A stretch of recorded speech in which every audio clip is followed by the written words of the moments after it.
श्री अखिलेश्वर अकारण करुणावृणालय भक्तवांछित कल्पतरु श्री तड़ुद्युत मिंदित पीताम्बरधारी भगवान श्री बालकृष्ण लाल की वांग्मयी प्रतिमूर्ति ग्रंथराज श्रीमद् भागवत महापुराण की जय। और श्रीमद् भागवतम के इस दिव्य सत्संग सत्र में उपस्थित आप सभी वैष्णव का हार्दिक स्वागत। श्रीमद् भागवतम के इस कथा सत्संग सत्र में पूर्व में हमने श्रवण किया चतुर्थ स्कंद में सुखदेव गोस्वामी परीक्षित महाराज को विदुर और मैत्रेय जी का जो दिव्य संवाद है उसका वर्णन करके सुना रहे हैं। उसमें जो विदुर जी है वो मैत्रेय ऋषि को प्रश्न करते हैं, अनेकानेक प्रश्न करते हैं। पहला प्रश्न ये किया था कि इस संसार को भगवान दुखालय कहते हैं, लेकिन इस दुखमय संसार में अगर किसी को सुखी होना है तो सुखी होने का परम उपाय क्या है। तो उन्होंने भगवान की शरणागति को ही परम उपाय बताया। उसके उपरांत सृष्टि की निर्मिति का कार्य बताया। अनेकानेक प्रश्न विदुर जी ने किए। फिर सती चरित्र को हमने श्रवण किया, जहां पे मैत्रेय ऋषि भगवान शिव की जो अर्धांगिनी सती माता उसके चरित्र को वर्णन करते हैं। तदुपरांत आगे आज सुखदेव गोस्वामी परीक्षित महाराज को और मैत्रेय ऋषि विदुर जी को प्रश्न ये वर्णन करके सुना रहे हैं, विदुर जी के प्रश्नों का उत्तर देते हुए। तो वहां पर मैत्रेय ऋषि कहते कि अभी तक मैंने आपको मनु और शत्रुपा के 3 पुत्रियों के चरित्र का वर्णन किया, उनकी वंशावली का वर्णन किया, है ना। हमने श्रवण किया कि नहीं। आकुति का विवाह किससे हुआ? रुचि प्रजापति से। वहां पे यज्ञ नारायण के रूप में भगवान प्रकट हुए। उसके बाद उनका विवाह दक्षिणा नाम की कन्या से हुआ। ये किस प्रकार से हुआ? पुत्री का धर्म से। पुत्री का धर्म हम पिछली बार श्रवण किया था इसको। पुत्री का धर्म मतलब अगर किसी भी कन्या को विवाह होने के बाद, यानी पुत्री का धर्म के अनुसार उसका विवाह होता है, तो उसका विवाह होने के बाद जो प्रथम संतान उससे होती है वो माता पिता को दान की जाती है, यानी दी जाती है उसका पालन पोषण करने के लिए। इसलिए आकुति का हुआ रुचि प्रजापति से पुत्री का धर्म के अनुसार। इसलिए यज्ञ नारायण भगवान किसके पास आए? मनु और शत्रुपा। और उन्हीं के यहाँ पे दक्षिणा नाम की कन्या को प्राकट्य हुआ। तो यज्ञ नारायण भगवान का विवाह किससे हुआ? दक्षिणा से।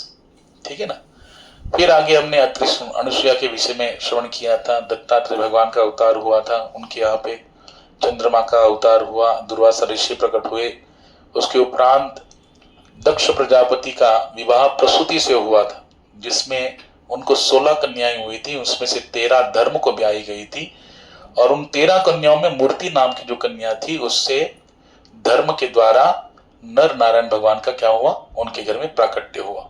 उसके उपरांत जो उनकी 14वीं कन्या स्वाहा वो अग्नि को ब्याही गई, स्वधा नाम की कन्या पितृ को ब्याही गई, और 16वीं कन्या सती किसको ब्याही गई? भगवान शिव को। तो ये चरित्र हमने श्रवण किया तीनों भी कन्याओं के विषय में, है ना। देवहूति माता की जो चरित्र को श्रवण किया तो किसके साथ विवाह हुआ उनका? कर्दम ऋषि से। उनके यहाँ पे कपिल भगवान प्रकट हुए, 9 कन्याएं प्रकट हुई, 9 ऋषियों के साथ उनका विवाह हुआ। उसमें से एक अनुसुईया भी है, उसमें से एक अरुंधति भी है ना, जो वशिष्ठ को ब्याही गई। तो यहाँ पर वर्णन करते करते फिर मैत्रेय ऋषि विदुर जी को कहते हैं, 3 कन्याओं का वर्णन होने के बाद 2 पुत्र थे उनके, उत्तानपाद और प्रियव्रत। तो उत्तानपाद जो राजा है उनके 2 विवाह हुए थे। उनकी जो प्रथम भार्या का नाम है सुनीति और द्वितीय भार्या का नाम क्या है? सुरुचि। तो जो सुनीति है उनके पुत्र हुए ध्रुव महाराज, और जो सुरुचि है उसके पुत्र तभी पहले नहीं हुआ था, बाद में हुआ। उनका नाम है उत्तम। क्या नाम है? उत्तम। और ये ध्रुव महाराज अपने पिता उत्तानपाद के अत्यंत निकट जाने के लिए कोशिश करते हैं, है ना। और सुरुचि के आने से सुनीति का जो प्रभाव है वो क्या हो गया, कम हो गया, यहां तक कि कम होते होते नष्ट ही हो गया। जो उत्तानपाद राजा है वो अपनी प्रथम भार्या सुनीति को किसी प्रकार से, मतलब जितना उनको मूल्य देना चाहिए, कीमत देनी चाहिए, इंपॉर्टेंस देनी चाहिए, उतना देते नहीं थे। और उनके कारण उनके पुत्र को भी इतना इंपॉर्टेंस नहीं देते थे, चाहते हुए भी, क्योंकि उनका पूरा जो मन था वो किसके प्रति अर्पण हो गया था, सुरुचि के प्रति। तो सुरुचि एक बार देखती है कि एक दिन ध्रुव महाराज अपने पिता की गोद में बैठने के लिए बड़े लालायित हो रहे थे और उनकी तरफ बढ़ रहे थे। उसी समय सुरुचि ने क्या किया, ध्रुव महाराज को प्रताड़ित करते हुए कठोर वचनों से, बहुत कठोर वचन उनके लिए प्रकट कर दिए कि तुम्हें, अगर तुम मेरे पुत्र के रूप में मेरे गर्भ से प्रकट नहीं हुए हो, इसलिए तुम्हारा सबसे बड़ा दुर्भाग्य है कि तुम मेरे सौत के गर्भ से क्या होगे, बोलो, पुत्र रूप में जन्म लिया।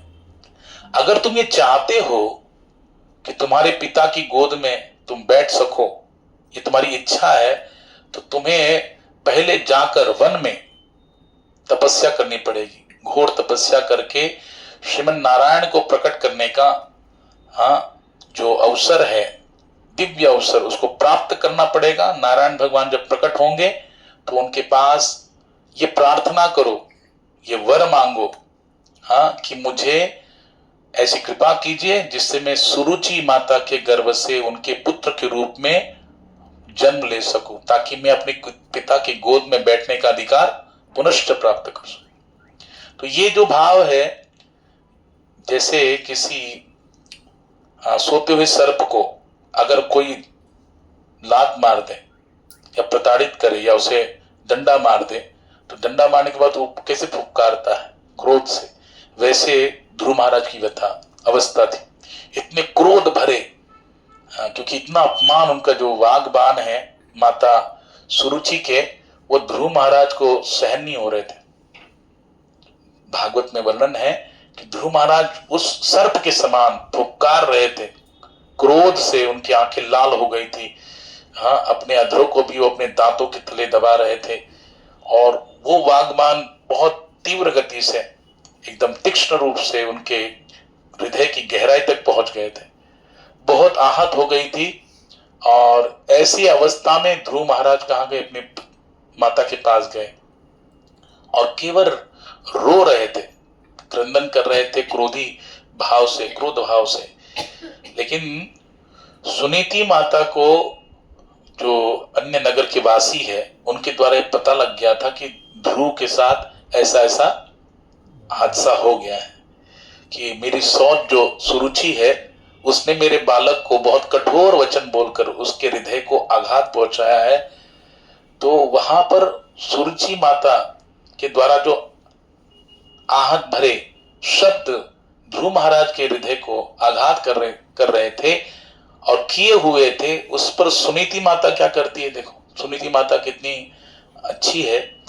वो ध्रुव महाराज को ये समझाती है कि देखो, मैं, तुम्हारे पिता तो मुझे किसी भी गिनती में गिनते नहीं है, ना वो मुझे पत्नी के रूप में गिनते हैं, पत्नी के रूप में छोड़ो, दासी के रूप में भी मुझे गिनते नहीं है। मेरा कोई सानिध्य प्राप्त नहीं करना चाहते या मुझे सेवा का अवसर नहीं देना चाहते, दासी के रूप में भी स्वीकार नहीं करना चाहते। मैं बड़ी दुर्भागी हूं, जो अपने पति की सेवा को प्राप्त नहीं कर सकती, और तुम मेरे घर में पैदा हुए, ये तुम्हारा और बड़ा दुर्भाग्य है। इस पर जो तुम्हारी माता ने कहा है वो ठीक ही कहा है। उसने मुझे या तुम्हें जो कहा है कि तुम्हें अगर अधिकार प्राप्त करना है तो क्या करना पड़ेगा,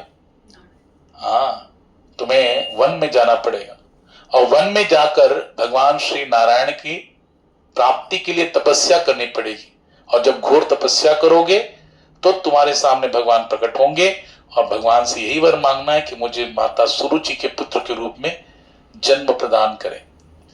तो ध्रुव महाराज बड़े आहत हो गए थे, लेकिन उनकी माता सुनीति ने देखो, ये कहा कि कभी भी जो सज्जन व्यक्ति है या जो भक्त व्यक्ति है, वैष्णव है, उसको कभी भी उसका अमंगल करने वाला का भी कभी अमंगल नहीं सोचना चाहिए।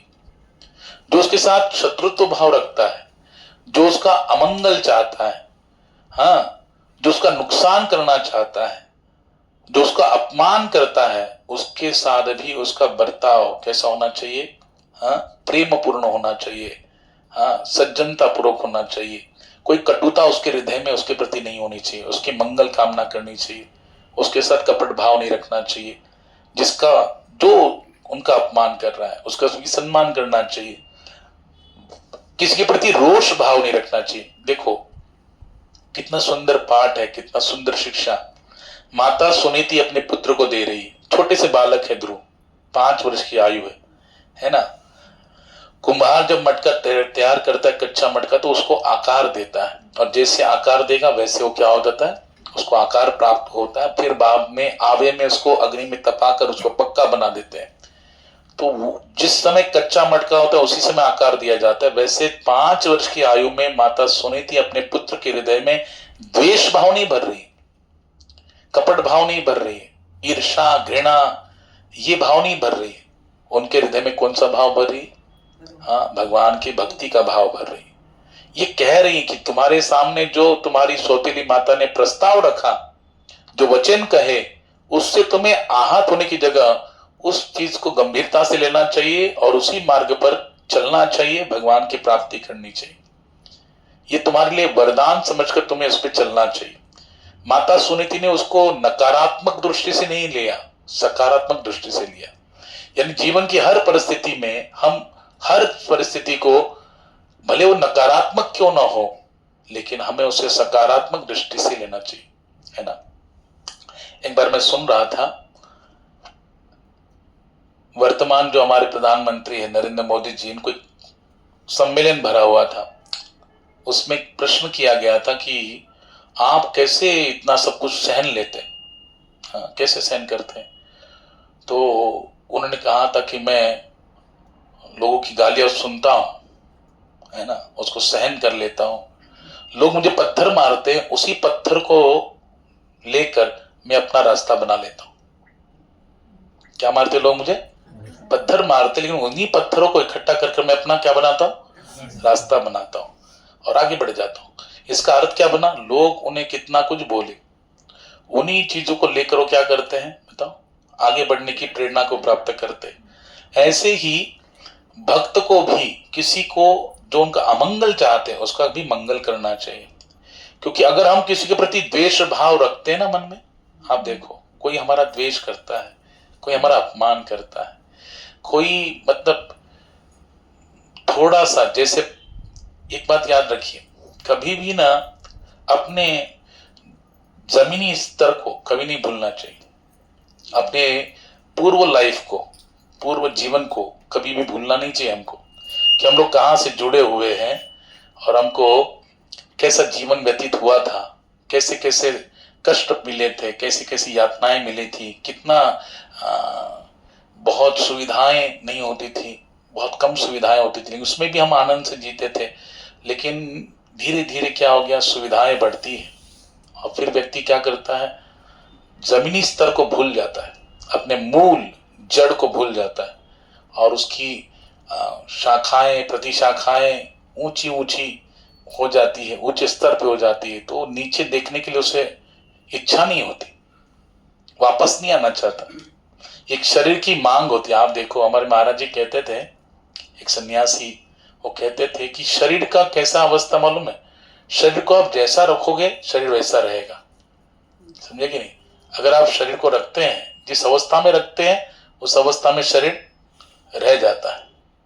शरीर आप जैसा रखोगे, अभी आगे आपको डनलप की गड्ढे पे सोने की आदत है, लेकिन अगर आप चटाई पे सोने लग जाओगे तो पहले पहले तकलीफ होगा, लेकिन फिर भी क्या होगा, फिर धीरे धीरे आदत हो जाएगी। हाँ, जैसे कोई दुल्हन जब आती है तो अपनी सारी कामनाओं को, इच्छाओं को, अपनी पसंद को वो क्या करती है, त्याग देती है अपने पति के लिए, है ना। वो क्या करती है, पति को अगर वो सब्जी पसंद जो उसे बिल्कुल पसंद नहीं, लेकिन वो क्या करे, वो खाती है। वो अपना क्या कर रही है, समर्पण भाव से फिर उसको स्वीकार करती है। पहले पहले उसे नहीं अच्छा लगता, लेकिन फिर क्या होता है, धीरे धीरे आदत पड़ जाती। तो इस संसार में क्या होता है, शरीर का कैसा अवस्था है, शरीर को जैसा आप रखोगे वैसे वो रहने के लिए तैयार हो जाता है। लेकिन हमको पहले उसके लिए अपने मन की तैयारी करनी पड़ती। हाँ, तो हम किसी भी चीज को सकारात्मक दृष्टि से अगर देखेंगे तो कितना भी कष्ट क्यों ना हो, वो कष्ट हमें बिल्कुल भी अनुभव नहीं होगा, बल्कि उसमें भी हमें क्या आएगा, आनंद आने लगेगा, है ना, धीरे धीरे आनंद आने लगेगा। तो वहां पर ध्रुव महाराज के जीवन में इतनी सारे कष्ट है, इतनी आघात भोजन के हृदय को, 5 साल की आयु के बालक को ऐसे तीक्ष्ण उनके सौतेली माँ ने जब वाक बाणों से उनके हृदय को आघात कर दिया, छिन्न भिन्न कर दिया, तो ध्रुव महाराज बड़े कठोर हृदय से क्रोधित हो गए थे। लेकिन जैसे उनकी माँ के वचन सुने, वो अपने लक्ष्य के प्रति क्या हो गए, दृढ़ हो गए कि मुझे मेरी माँ ने रास्ता बता दिया। तो हर एक माता पिता का एक कर्तव्य है, अपने बच्चे के हृदय में किसी के प्रति द्वेष भाव न भरकर क्या बनना चाहिए, प्रेम भाव बनना चाहिए। कभी भी किसी को हराने की कोशिश नहीं करनी चाहिए, खुद जीतने के लिए प्रयास करना चाहिए। क्योंकि हर एक को भगवान ने क्या दिया है, क्वालिटी दिया है, हर एक के पास अलग अलग क्वालिटी। ये कभी नहीं सोचना चाहिए जो व्यक्ति सामने मेरे सामने कार्य करता हुआ आगे बढ़ रहा है, वैसे के वैसे मैं भी बढ़ूं, उसका कार्य जैसा वैसे मैं करूं, नहीं। जो हम कर सकते वो नहीं कर सकता, है ना। इसलिए उसके साथ स्पर्धा नहीं करनी है, हमको कंपटीशन नहीं करना है, हमको केवल अपने प्रयास को जारी रखना है, हमको ठाकुर की सेवा करनी है, हमें आगे बढ़ना है। तो किसी को हराने की कोशिश नहीं, हमें अपने लक्ष्य को केंद्रित करते हुए आगे बढ़ना चाहिए। तो इस प्रकार से सुनीति माता ने अपने पुत्र को हृदय में द्वेष नहीं भरा, क्या भरा, हाँ, प्रेम भाव भरा, और एक दृढ़ संकल्प भरा कि भैया तुम्हारे भले सुरुचि ने तुम्हारे साथ दुर्व्यवहार किया, लेकिन वो सही में तुम्हारे लिए बड़ा क्या है, वरदान स्वरूप है। क्यों, क्योंकि मनुष्य जीवन का लक्ष्य ही भगवत प्राप्ति है। और इस आयु में तुमको अगर तुम्हारी माता के द्वारा ये रास्ता बताया गया है, तो वो तो तुम्हारी क्या हो गई, गुरु हो गई, मार्गदर्शक करता हो गई। जो मैंने अभी तक तुम्हें नहीं कभी कहा, लेकिन तुम्हारी माता ने कहा है, तो तुम जरूर जाओ। सोचो क्या हृदय होगा, क्या अवस्था होगी, क्या परिस्थिति होगी, कैसी मानसिकता होगी सुनीति माता की, कि अपने छोटे से बालक को वन में भेज रही है, जहां केवल हिंस्र पशु का ही क्या रहता है, बोलबाला रहता है। कहां से कौन सा हिंस्र पशु आके उन पे आघात करे, छोटे से बालक को, उसके शरीर को आघात करके उसको मृत्यु के घाट उतार दे, कोई भी भरोसा नहीं है। लेकिन माता सुनीति भगवान के भरोसे अपने बालक को क्या कर रही, छोड़ रही। कितना विश्वास होगा, हाँ, भगवान के प्रति। हाँ, अवश्य रक्षिबे कृष्ण यही विश्वास पालन। भक्त का जो जीवन होता है वो कैसा होता है कि कृष्ण मेरी हर परिस्थिति में क्या करेंगे, रक्षा करेंगे। ये हम सबको क्या होना चाहिए, विश्वास होना चाहिए, और कृष्ण करते हैं। अभी आप देखो, कोई भी चीज को आप प्रारंभ करो भगवत सेवा में, वो प्रारंभ में आपको कठिन लगेगा, आपको मन नहीं लगेगा, हाँ, होगा कि नहीं होगा। हम लोग कैसे जीवन बीतते मालूम क्या, भगवान ने गीता में कहा, कर्मण्येवाधिकारस्ते मा फलेषु कदाचन मां कर्म फले हेतुर्भु माते संगोस्तु कर्मणि। भगवान कहते कर्म करने में आपका अधिकार है, फल में आपका अधिकार है ही नहीं। आप केवल कर्म करो, अच्छे कर्म करो, बीज रोपण करो। वो कैसे अंकुरित होगा, कैसे फसल में परिवर्तित होगा, वो सब मुझ पर छोड़ दो। लेकिन हम लोग क्या करते हैं, हर कार्य फल की आशा से ही करते हैं। हम लोग कार्य बाद में करते हैं, फल क्या मिलेगा उसके पीछे में पहले फिक्सिंग कर देते हैं, है कि नहीं।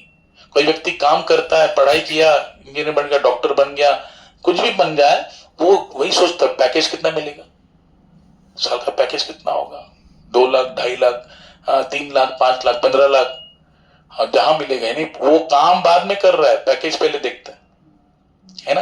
यानी हम लोग कर्म बाद में करना चाहते हैं और फल पहले चाहते, फिक्स कर लेते हैं।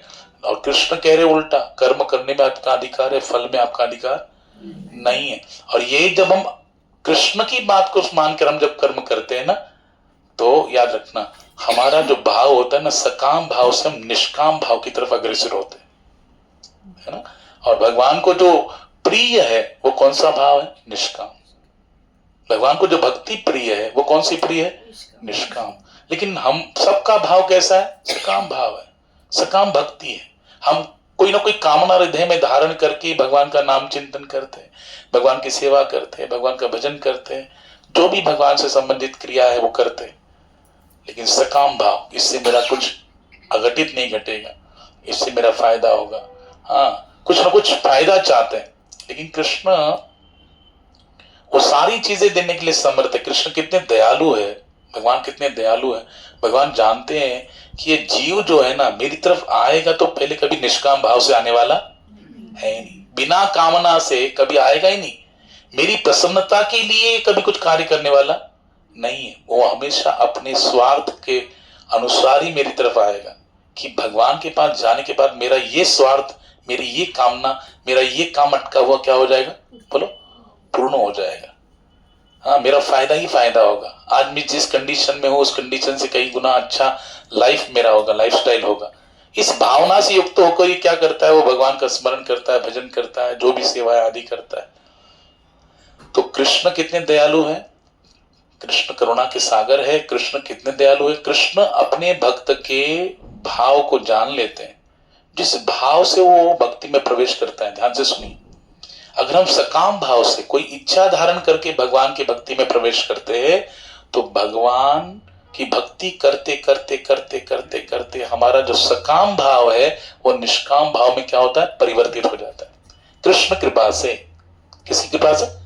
कृष्ण कृपा। अगर हम सतत युक्त होकर भगवान के सेवा में लगे हैं तो कृष्ण क्या करते हैं? हमारे सकाम भाव को निष्काम भाव में क्या करते हैं? परिवर्तित कर देते हैं।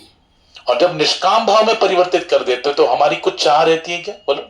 जब निष्काम हो गया मतलब हम जो सेवा कर रहे हैं, अभी आप यहाँ पे आ रहे हैं, आपको आने से बाद आपको श्रवण करने का लाभ मिल रहा है, यही आपका क्या है? बोलो।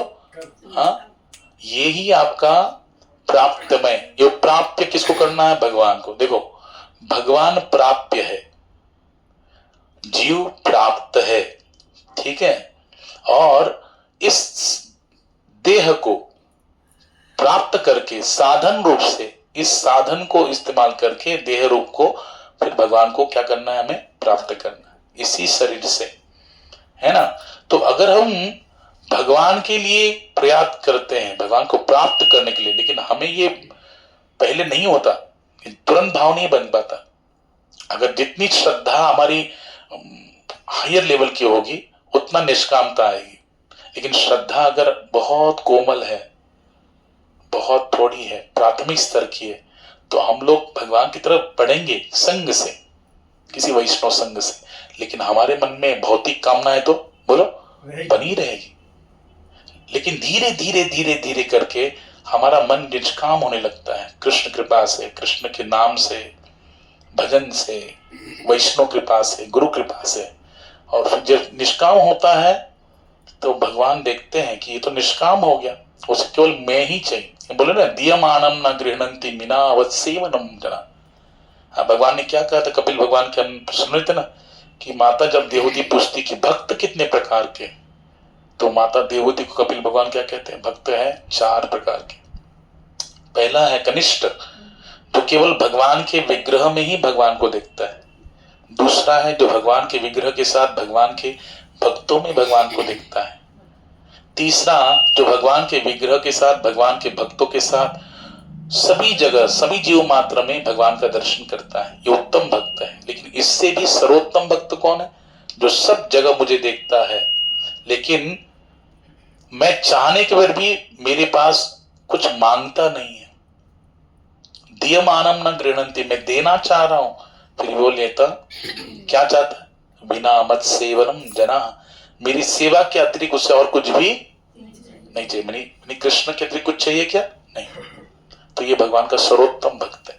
उस अवस्था को प्राप्त करने के लिए भगवान ही कृपा करते हैं, लेकिन एक शर्त होती है भगवान की, तेषां सततयुक्तानां भजतां प्रीतिपूर्वकं ददामि बुद्धि योगम तम ये न माम उपयांति। ते कृष्ण कह रहे हैं गीता के 10वें अध्याय के 10वें श्लोक में कि सतत युक्त होकर आपको मेरा प्रीतिपूर्वक भजन करना पड़ेगा। जब आप प्रीतिपूर्वक मेरा सतत युक्त होकर भजन करोगे तब हे पार्थ ददामि बुद्धि योगम तम ये न माम उपयांति ते, मैं तुम्हें ऐसी बुद्धि प्रदान करूंगा जिसके द्वारा तुम एकदम आराम से मेरे पास आ सकोगे।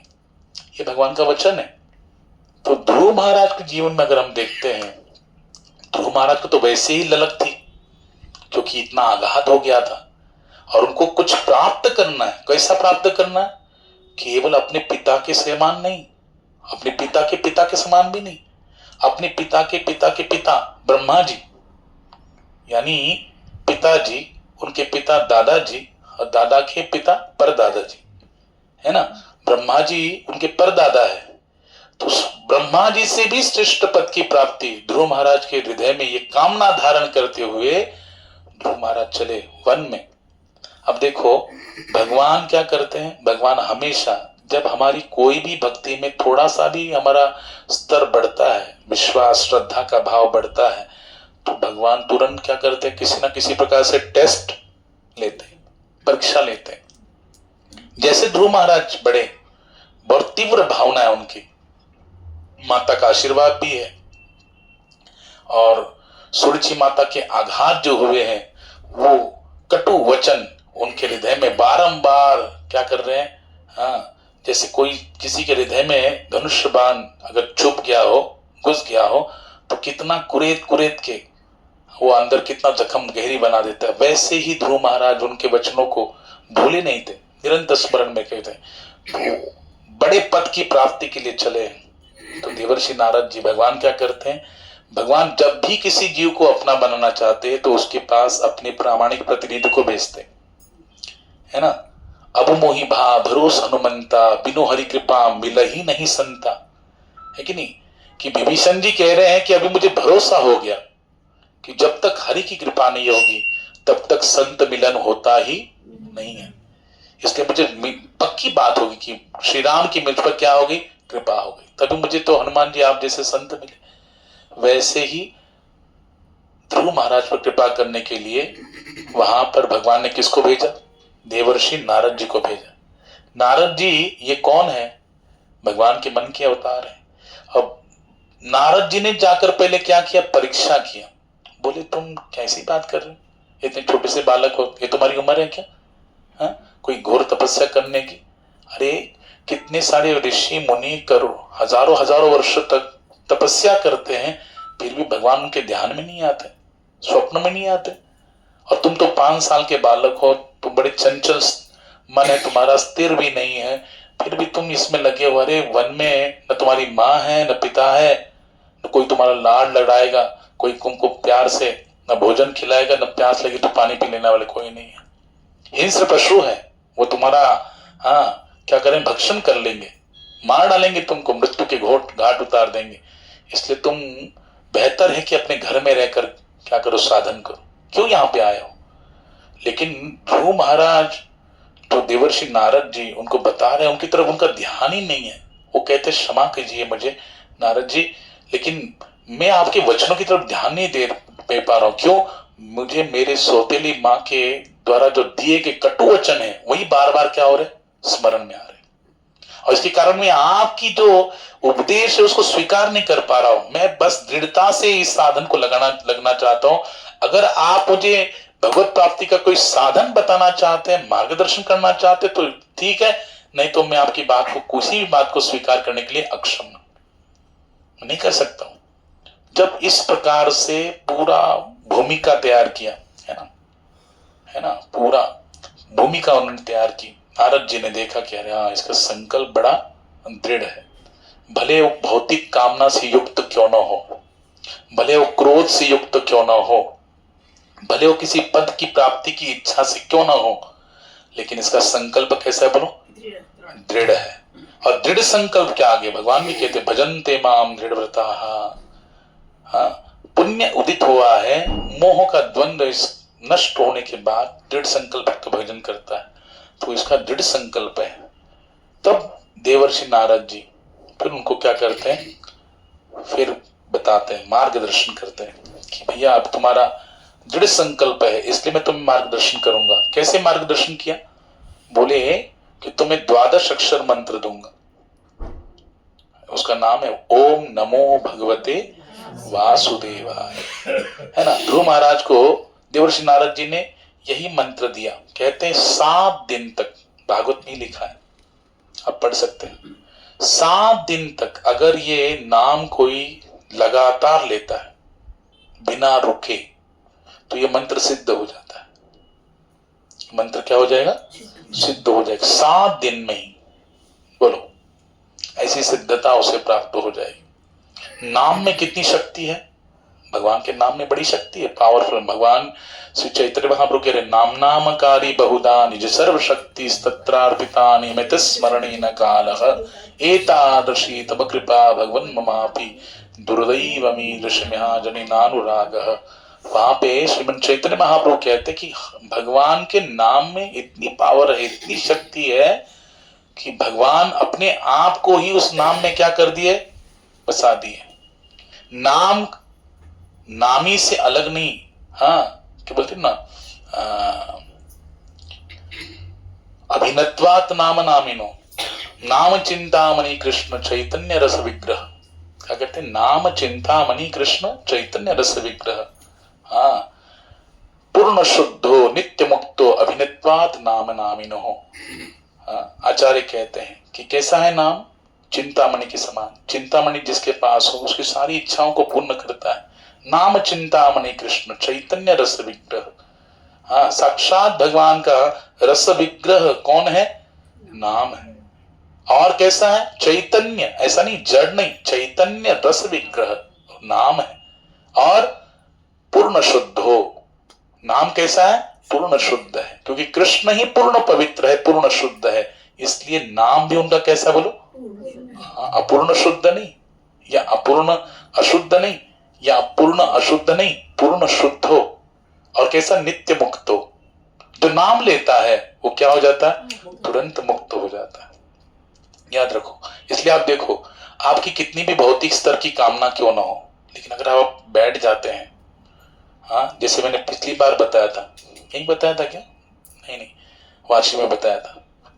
वहां पर अभी भगवत गीता का 8वां अध्याय चल रहा है। वहां पे भगवान कहते हैं तस्मात् सर्वेषु कालेषु मामनुस्मर च, कि अर्जुन को कहते हैं कि हर समय हर काल में आपको क्या करना है? मेरा स्मरण करना है।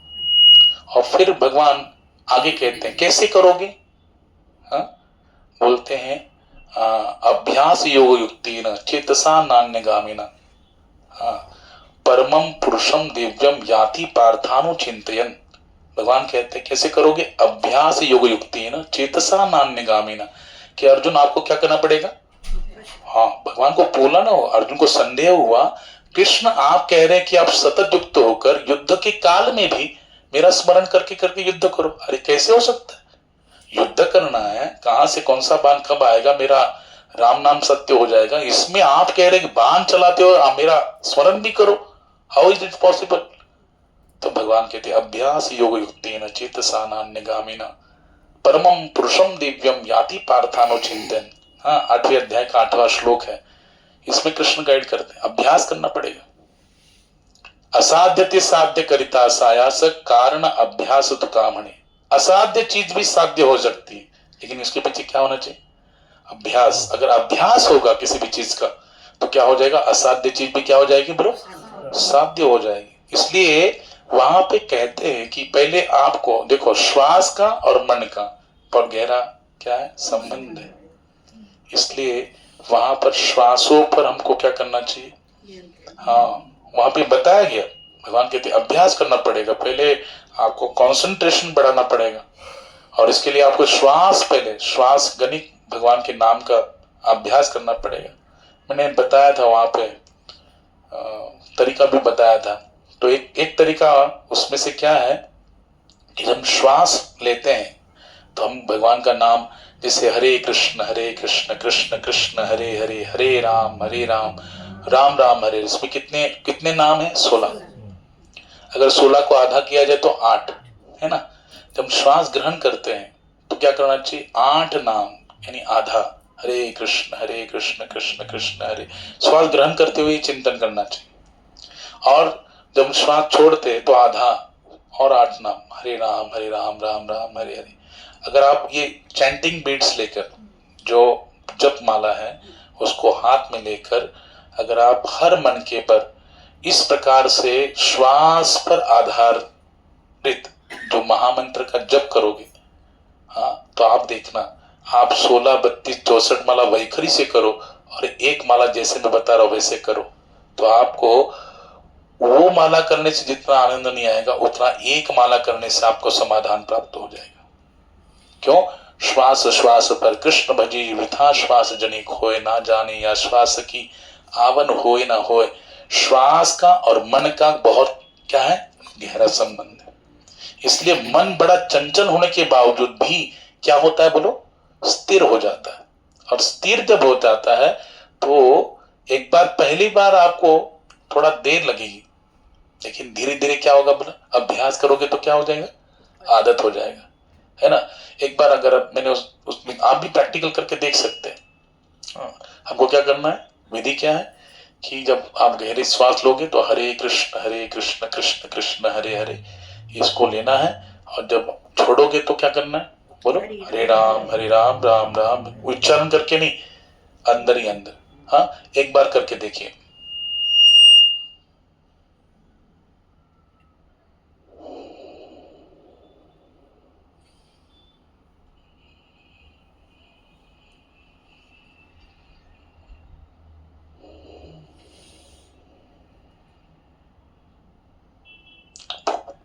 पूरा कंसंट्रेशन कहाँ जाता है, श्वास पे, नाम पे जा रहा है कि नहीं, भूल रहे हैं क्या कुछ, कहीं मन भाग रहा है किधर, नहीं भाग रहा।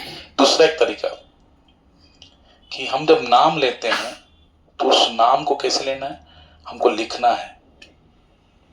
हाँ, क्या, हरे कृष्ण कृष्ण कृष्ण कृष्ण हरे हरे, हरे राम राम राम राम हरे हरे। तो इस समय भी आपका मन नहीं भागेगा, भागेगा, हाँ, है ना। यानी मन क्या हो गया बोलो, कितना भी चंचल हो, लेकिन इस प्रकार से अगर एक माला भी करते हैं, एक बार हम नाम लेंगे, धीरे धीरे उसको 2 नाम में गाएंगे, 3 नाम, 4 नाम, इस प्रकार से करेंगे और 108 बार करेंगे तो एक माला हो जाएगी कि नहीं। तो भले आप आज एक बार लेके देखो, दूसरे दिन 2 बार लेके देखो, तीसरे दिन 3 बार लेके देखो, धीरे धीरे आपका मन क्या हो जाएगा, स्थिर होने लगेगा। तो नारद जी ने क्या किया, ध्रुव महाराज को रास्ता बता दिया, क्या, ओम नमो भगवते वासुदेवाय, साधन भी बताया। ध्रुव महाराज को प्राणायाम की विधि का भी, ये विधि जो मैंने आपको बताई, देखो प्राणायाम में 3 तत्व होते हैं, 3 विधि होती है। जो श्वास हम लेते हैं उसको बोलते हैं पूरक, श्वास छोड़ने की क्रिया को बोलते हैं रेचक, श्वास को रोकने की क्रिया को बोलते हैं कुंभक। कुंभक में भी 2 प्रकार होते हैं, एक अंतर कुंभक, दूसरा बहिर्कुंभक। श्वास को जब हम गहराई से लेते हैं और फिर अंदर जाके श्वास को रोकते हैं, इसको बोलते हैं अंतर कुंभक। श्वास को पूरी तरह बाहर छोड़ने के बाद हम श्वास को वहीं पे रोक रहे हैं, पुनश्च नहीं ले रहे हैं, ये जो बाहर के रोकने की क्रिया को कहते हैं बहिर्कुंभक। पूरक मतलब श्वास ग्रहण करना, रेचक मतलब श्वास छोड़ना, कुंभक मतलब श्वास को रोकना, अंतर कुंभक, बहिर्कुंभक। इस प्रकार से अगर हम करते हैं 10 बार भी अगर करेंगे तो आप देखना आपका मन कितना शांत होने लगेगा। ये मुद्रा को कहते हैं ज्ञान मुद्रा। कौन सी मुद्रा? ज्ञान मुद्रा। और इसी को कहते हैं तर्क मुद्रा। क्या बोलते हैं? तर्क मुद्रा, जिसका नाम ये भी है। भगवान शिव हमेशा इसी मुद्रा को धारण करते हैं। भगवान शिव हमेशा इसी मुद्रा को धारण करते हैं। जो सती चरित्र बताया ना, तो जब देवता वीरभद्र के द्वारा जब पूरी तरह उनको पनिशमेंट मिल गया, वीरभद्र चले गए, तो देवता ब्रह्मा जी के पास आए बोले बहुत कष्ट हुआ, बहुत हमारा नुकसान हो गया, हमको बहुत। तो बोले हम जब मैं नहीं गया, भगवान विष्णु नहीं गए, तुम क्यों गए दक्ष के यज्ञ में? भोगना पड़ा तुमको। अभी चलो, भगवान आशुतोष है। कैलाश जैसे स्वर्ग है ना, जितना रमणीय है उतना ही कैलाश भी रमणीय है, समझे कि नहीं? और उसमें एक वटवृक्ष है जो 100 योजन ऊंचा है। 100 योजन समझते हैं? 1 योजन मतलब 12 किलोमीटर, तो 100 योजन कितना होना? 1200 किलोमीटर। उस वटवृक्ष की हाइट बताई 1200 किलोमीटर, और उसका जो शाखा है ना, शाखा, हाँ, डालिया, वो कितनी है? 75 योजन। 75 योजन सोचो कितना हो गया? 75 इंटू 12 कितना हो गया? हाँ हाँ हाँ, 7500 किलोमीटर्स। इतनी बड़ी डाली है उसकी, 7500 किलोमीटर, इतनी बड़ी डाली, शाखाएं। और उस वटवृक्ष के नीचे भगवान शिव बैठते हैं। और किस मुद्रा में धारण करते हैं? ये ज्ञान मुद्रा। इसी में वो भगवान का चिंतन करते हैं, समझे कि नहीं? तो हमें इसको धारण करना है, और फिर जैसे विधि बताई उस विधि से करना है। तो वहां पर देवर्षि नारद जी ने भी ध्रुव महाराज को इसी विधि का क्या किया? ज्ञान दिया। और ज्ञान देने के बाद वहां पर ध्रुव महाराज से कहा कि आप कहां जाओ? मधुबन में जाओ, जहां पे ठाकुर जी नित्य निवास करते हैं। ठाकुर जी उस स्थान को छोड़ के कहीं नहीं जाते। ऐसे भगवान का निवास स्थली है मधुबन, यमुना के किनारे। हाँ, दिव्य मधुबन है। उस मधुबन में जाके आप वहां पर क्या करो? ये साधना प्रारंभ करो। तो दृढ़ संकल्प तो पहले से थे ही, बस मार्गदर्शन की आवश्यकता थी। नारद जी का आशीर्वाद लेकर ध्रुव महाराज चलते हैं मधुबन की तरफ। हाँ, मथुरा में है मधुबन, और मधुबन में जाके ही यमुना में पहले स्नान करते हैं। स्नान करने के बाद ध्रुव महाराज, जैसे उनके गुरुजी ने कहा, उस दिन ध्रुव महाराज कुछ भी ग्रहण नहीं करते, उपवास करते पहले दिन। उसके उपरांत फिर द्वितीय दिन से ध्रुव महाराज अपनी साधना को प्रारंभ करते। पहले प्राणायाम से अपने श्वासों को नियंत्रित करते हैं, रेचक, पूरक और कुंभक के द्वारा। उसके बाद फिर साधन करते। तो भागवत में सुखदेव जी वर्णन कर रहे हैं परीक्षित महाराज को, वही बात मैत्रेय ऋषि विदुर जी को वर्णन कर रहे हैं कि हे विदुर जी, ध्रुव महाराज ने कैसे साधना की? बोले 3 दिन में, 3 दिन के बाद, यानी आज का दिन है, 3 दिन बाद, यानी इन 3 दिन के बीच में कुछ भी ग्रहण नहीं करते थे। 3 दिन के बाद वो जो कैत और बेर के फल है वो लेके ध्रुव महाराज ग्रहण करते थे और साधन करते थे। हरे ओम नमो भगवते वासुदेवाय। ये पहला मंत्र, पूरा पहला मंत्र 3 दिन के गैप से केवल क्या करना है? बेर के फल खाना या कैद के फल खा के साधन करना है। दूसरा महीना प्रारंभ हुआ। ध्रुव महाराज ने अपनी साधना को और कठोर किया। 6 दिन की गैप से, हाँ, 6 दिन की कालावधि से ध्रुव महाराज ने जो पहले बेर खाते थे वो भी खाना छोड़ दिया। और 6 दिन के गैप से भागवत में वर्णन कर रहे हैं कि ध्रुव महाराज जो सूखा घास होता है और पत्तियां होती, सूखी पत्तियां पेड़ की, वो ग्रहण करते थे, वो खाते थे और साधन करते थे। ओम नमो भगवते वासुदेवाय। तीसरा महीना प्रारंभ हुआ। ध्रुव महाराज ने 9 दिन का, 3 दिन, 6 दिन नहीं, 9 दिन के गैप से और साधन कठोर किया। हाँ, बेर खाना भी छोड़ दिया था, सूखा घास खाते थे और पत्तियां खाते थे वो भी छोड़ दिया, केवल यमुना का जल पीते। 9 दिन में एक बार थोड़ा सा जल पीता है यमुना जी का, और साधन करते थे ओम नमो भगवते वासुदेवाय। चौथा महीना प्रारंभ हुआ। ध्रुव महाराज ने जल पीना भी छोड़ दिया। 12 दिन में एक बार। कितने दिन में? 12 दिन में एक बार ध्रुव महाराज वायु ग्रहण करते थे, हवा, वायु ग्रहण करते थे। एक प्राणायाम में एक प्राणायाम है, कौन सा? शीतली प्राणायाम। कौन सा मानो? शीतली प्राणायाम में क्या करते हैं? जिह्वा को ऐसे बाहर निकालते हैं, और जैसे हम लोग कोई आइसक्रीम कैसे चूसते हैं, है कि नहीं, वैसे वायु को ग्रहण करते हैं, श्वास बाहर निकले, माता जी को मालूम होगा, शीतली प्राणायाम, तो उसको ग्रहण करते, वायु को ग्रहण करते थे। यानी कितने दिन बाद बोलो? 12 दिन में एक बार, चौथे महीने में। 5वां महीना प्रारंभ हुआ, ध्रुव महाराज ने वायु ग्रहण करना भी छोड़ दिया, और ध्रुव महाराज के प्राण जो है वो अवरुद्ध हो गए। उनको ध्यान नहीं, इतने चिंतन में मग्न हुए कि ध्रुव महाराज को ये भी ख्याल नहीं कि वायु ग्रहण करना, उन्होंने वायु ग्रहण करना भी छोड़ दिया, प्राण पूर्ण अवरुद्ध हो गए कंठ में। ध्रुव महाराज की जैसे प्राण कंठ में अवरुद्ध हो गए, उनके कारण पूरे विश्व में, यहां तक कि देवताओं के प्राण भी क्या हो गए बोलो? अवरुद्ध होने लगे, उनको तकलीफ होने लगी। तो देवता भगवान की तरफ भागे, और भगवान से जब अनुसंधान किया तो भगवान कहते कि देखो कोई कष्ट नहीं, कुछ नहीं हुआ है, कोई प्रलय का काल नहीं आया है, देखो। तो बोले किस कारण से हो रहा है? बोले मेरे छोटा सा बाल भक्त है ध्रुव, वो मेरी आराधना में लगा हुआ है, मेरी दर्शन की प्राप्ति के लिए, भगवत प्राप्ति के लिए आराधना कर रहा है। हाँ, इसी कारण वो साधन करते करते इतना निमग्न हो गया है, तन्मय हो गया है कि वो प्राण भी उसके अवरुद्ध हो गए, उसके ख्याल नहीं। बताओ, इतना तन्मयता ध्रुव महाराज की।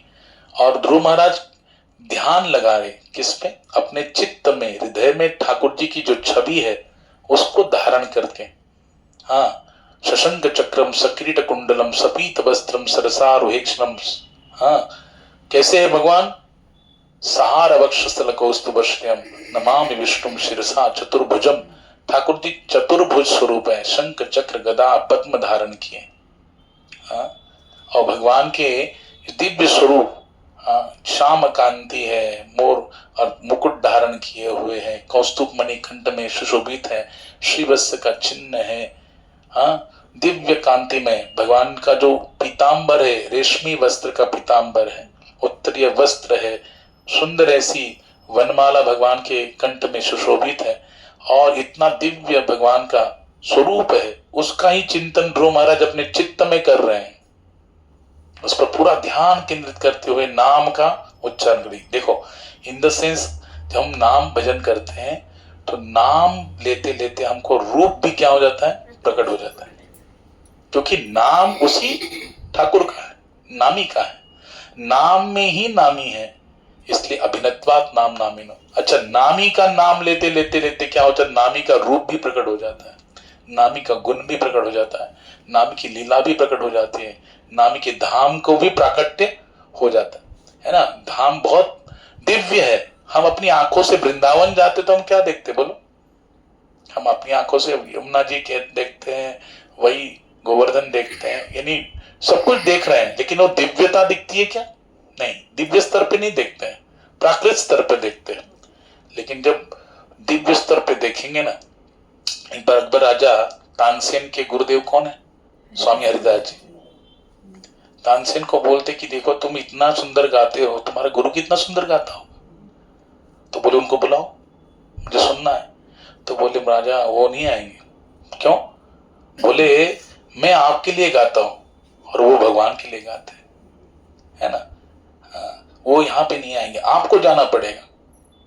तो राजा बोलते ठीक है, साधारण वेश में जाना पड़ेगा। वो भी राजा तैयार हो जाता है, अकबर राजा। और जब जाके वहां पे सुनता है, वैसे वो स्वामी हरिदास जी गाना गाते नहीं थे, तानसेन ने एक राग छेड़ा और उसको गलत गाया। तो स्वामी हरिदास जी बोलते रहे गलत गाया तुमने, तो कैसे सही गाना गुरुदेव? तो गुरुदेव ने गाया। उस समय ये अकबर ने सुना, तो सुना तो एकदम तन्मय हो गया, क्योंकि वो किसके लिए गा रहे थे बोलो? भगवान के लिए गा रहे थे, कोई राजा के, हाँ, वो बादशाह के लिए नहीं गा रहे थे, अकबर बादशाह के लिए। तो अकबर भी इतना निहाल हो गया, तन्मय हो गया और शरणागत हो गया, और बोला कि बोलिए आपको क्या दूं, क्या चाहिए आपको? मैं तो अपना समस्त वैभव आपके चरणों में अर्पण करता हूं। हाँ, थोड़ा उसको अहंकार था अपने वैभव का। स्वामी हरिदास जी बोले देखो, केशी घाट में जाओ, और केशी घाट की जो सीढ़ियां है ना, उसमें से एक सीढ़ी का टुकड़ा, हाँ, एक छोर जो है ना वो टूट गया है, उसको रिपेयरिंग करके दो। तो वो बोला क्या देखो मैं कौन सा, हाँ, हिंदुस्तान का बादशाह, और ये फकीर मुझे क्या कह रहा है? बोले केशी घाट में जो छोटा सा टुकड़ा है हाँ, सीढ़ियों का, वो टूटा हुआ है, उसको रिपेयर कर दो। लेकिन क्या करता, बोले ठीक है जाओ उतना ही कर दो। और अकबर राजा जैसे गया केशी घाट में, तो दिव्य वृंदावन का उसे दर्शन हुआ। और वो जो केशी घाट में जो लगी सीढ़ियां हैं, दिव्य हीरे माणिक मोतियों से दिव्य, जो हमारे संसार में कभी देखने तक मिलते नहीं है। इतनी दिव्य हीरे माणिक मोतियों से, जवाहरात से सजाया गया है पूरा। तो उसको जब देखा अकबर ने, तो वहीं पे मूर्छित हो गया। बोला कि अरे ये इतना दिव्य है कि मैं अपनी पूरी जितनी भी वैभव है मेरे पास, जितना भी ऐश्वर्य है, वो पूरा लगा भी दूंगा, फिर भी मैं इसको रिपेयर, एक टुकड़े को रिपेयर नहीं कर पाऊंगा। हाँ, तो उसका अहंकार क्या हो गया, बोलो, गलित हो गया। तो बताइए वो दिव्य वृंदावन कितना, क्या श्रेष्ठ होगा, कितना कितना प्रभावशील होगा, कितना आकर्षक होगा, कितना दिव्य स्तर का होगा, कितना आध्यात्मिक स्तर से ओतप्रोत होगा, भगवान के प्रेम से कितना ओतप्रोत होगा, भगवान की दिव्यता सानिध्य से कितना ओतप्रोत होगा। ऐसे दिव्य वृंदावन का दर्शन जो निरंतर करते रहते हैं, ऐसे संतों के चरणों की धूली अगर हमें प्राप्त हो जाए, तो कहते हैं हमें भगवत प्राप्ति का साधन या भगवत प्राप्ति हो सकती है उनकी कृपा से। इसलिए कहते हैं बिना हरि कृपा के संत नहीं मिलते, और बिना संत कृपा के हरि नहीं मिलते हैं, है ना। इसलिए गुरु कृपा की बहुत आवश्यकता है, संत कृपा की बहुत आवश्यकता है, शुद्ध भक्त की, वैष्णव की कृपा की बहुत आवश्यकता है। इसलिए हमारे नरोत्तम दास ठाकुर कहते हैं, छाड़िया वैष्णव सेवा निस्तार पाई छिकेवा। अगर हम वैष्णव सेवा छोड़ देंगे ना, हमारा उद्धार कभी भी होने वाला नहीं है। इसलिए जो भी, एक महात्मा बहुत सुंदर बताते हैं कि कभी भी डिफरेंशिएट मत करो, आप सेवा करो अपने आप। ठाकुर जी अगर कोई सामने है, देखो परिवेश धारण किया, ध्यान से सुना, बहुत बड़ी बात बताए हम, कि अगर कोई परिवेश भी धारण किया, वैष्णव का परिवेश, उसने माथे पे तिलक लगाया, गले में कंठी धारण किया, परिवेश है उसका वैष्णव का, वो भले वैष्णवता उसके अंदर है नहीं, वो दंभ को ही धारण किया हुआ है। यहाँ पे प्रारंभ में बताया कि ब्रह्मा जी के अनेक पुत्र ऐसे थे जो कैसे थे, सन्यासी जैसे आचरण था, जैसे सनक, सनातन, सनंदन, सनत कुमार, ये संकारी ऋषि, नारद जी, रुभु, हंस, अरुणी, यति, ये इतने सारे जन हैं, ऋषि हैं जिन्होंने विवाह नहीं किया। लेकिन उसके उपरांत ब्रह्मा जी से अधर्म का भी प्राकट्य हुआ। ध्यान से सुनना भी, ब्रह्मा जी से किसका प्राकट्य हुआ, अधर्म का। अधर्म का विवाह हुआ मृषा नाम की कन्या से, और मृषा और अधर्म के द्वारा एक पुत्र और एक पुत्री का प्राकट्य हुआ। पुत्र का नाम है दंभ, क्या नाम है बोलो, दंभ यानी दिखावा, है ना, दिखावा। और कन्या का नाम था माया, क्या नाम था, माया। तो ये किसके पुत्र हैं बोलो, अधर्म और मृषा, इनके पुत्र और पुत्री है, दंभ यानी दिखावा। एक बार ये दंभ कहां गया, ब्रह्मलोक में गया। ब्रह्मलोक हमारे यूनिवर्स का सबसे उच्च लोक है, जहां ब्रह्मा जी रहते हैं। तो ये है तो दंभ ही ना, है ना, दिखावा है। तो ये इतना ऐसा हाथ में कमंडलू लेके गया, जलपात्र लेके गया, और जो कुशा होती ना, उससे ऐसे चिटक चिटक के पैर रखता था, यानी छिड़काव करता था जल का, गंगा जल का, और फिर पैर रखता था। कहां पे, ब्रह्मलोक में। भगवान कहते ऊर्ध्व गच्छन्ति सत्वस्ता, मध्य तिष्ठन्ति राजसा, जगन्य गुणवृत्तिस्ता, अधो गच्छन्ति तामसा। जो सत्वगुणी व्यक्ति है वो ऊर्ध्वलोक में जाता है, उच्च लोक में, स्वर्ग, सिद्ध लोक, तप लोक, महर लोक, जन लोक या सत्य लोक यानी ब्रह्म लोक में जाता है। ब्रह्मा जी सबसे इस निर्मिति करने वाले कौन है, ब्रह्मा जी, बताओ, है ना। वो सब कार्यभार देखते हैं निर्मिति का। उनके लोक में जाने के बाद भी कैसा कर रहा है, छिड़काव करते जा रहा है, एक एक पैर रख रहा है ऐसे, फिर पैर रखता है, छिड़काव करता है, फिर पैर रखता है, ऐसे चलते जा रहा था। तो ब्रह्मा जी ने देखा, बोला इतना पवित्र ब्राह्मण कहां से आया मेरे ब्रह्मलोक में, बताओ, मेरा ब्रह्मलोक इतना शुद्ध है, पवित्र है, उसमें भी उसको अपवित्रता दिख रही है, और छिड़काव करते हुए क्या कर रहा है, एक एक कदम लगा रहा है। तो ब्रह्मा जी ने कहा, वो उनके पास आ गया सिंहासन पे, आने के बाद ब्रह्मा जी बोले कहाँ विराजेंगे? बोले कुछ अपवित्र जगह है सब जगह। ब्रह्मलोक ब्रह्मा जी में कह रहा है सब अपवित्र है, कुछ पवित्र है नहीं। तो बोले कोई बात नहीं, ये मेरी गोद में बैठ जाएगी, ये तो सबसे पवित्र है कि नहीं? तो उसमें भी क्या किया उसने? छिड़काव किया और बैठा। और जब बैठा तो ब्रह्मा जी जब बात कर रहे तो कहता है जरा ठीक से बात करो, आपका जो स्पिट है, थूक है, वो आ रहा है। हाँ, तो ब्रह्मा जी सोचते हैं कि ऐसा कौन सा महात्मा आ गया भाई, इतना शुद्ध है। ब्रह्मा जी ने ध्यान लगा तो देखा ये तो मेरे अधर्म का पुत्र है, दंभ। दंभ यानी दिखावा, वो तो दिखावा करेगा ही ना, है कि नहीं? वो क्या कर रहा था? बोलो, दिखावा कर रहा था, इतना सुचिता का है, शुद्ध है। तो ये दंभ जीवन में नहीं होना चाहिए। जिसके पास दंभ है, दिखावा है, भगवान उसे कभी प्राप्त होते नहीं। गुरु महाराज कहते हैं दिखावटी समर्पण से कभी भी कृष्ण प्रसन्न होते नहीं है। पूर्ण शरणागति भाव अगर हमारा होगा, भले थोड़ा क्यों ना हो, लेकिन अगर प्रामाणिकता से हम भगवान को शरणागत है, प्रामाणिकता से हम भगवान का नाम ले रहे, प्रामाणिकता से हम भगवान की सेवा कर रहे, वो भगवान को जितना आकर्षित करता है उतना दंभ दिखावा आकर्षित करता नहीं है। हाँ, तो ये किसके पुत्र है? अधर्म के। अधर्म का पुत्र है दंभ। दंभ का और उसकी बहन का नाम क्या है? बोलो माया। बोले फिर इनसे कौन प्रकट हुआ? इन्हीं से, दंभ और माया से प्रकट हुए लोभ और शठता। शठता, शठ है ना, शठ किसको फंसा लेना, हाँ, किसका लूट लेना। हाँ, तो ये लोभ और शठता प्रकट हुए किससे? दंभ और माया से। और उन्हीं लोभ और हिंसा से, शठता से प्रकट हुए क्रोध और हिंसा का प्राकट्य हुआ। क्रोध और हिंसा से फिर आगे चल के प्राकट्य हुआ कलह यानी कली का। और दूसरा दुष्कृति या निरुक्ति, उसको कहते हैं, क्या बोलते हैं, गाली। जो गाली है ना, वो प्रकट हुई। और भागवत में यहाँ पे कह रहे हैं कलह, उसकी बहन है दुरुक्ति यानी गाली प्रकट हुए। किससे? बोलो, क्रोध और हिंसा से। कली और यानी कली मतलब कलह, दुरुक्ति मतलब गाली प्रकट हुए।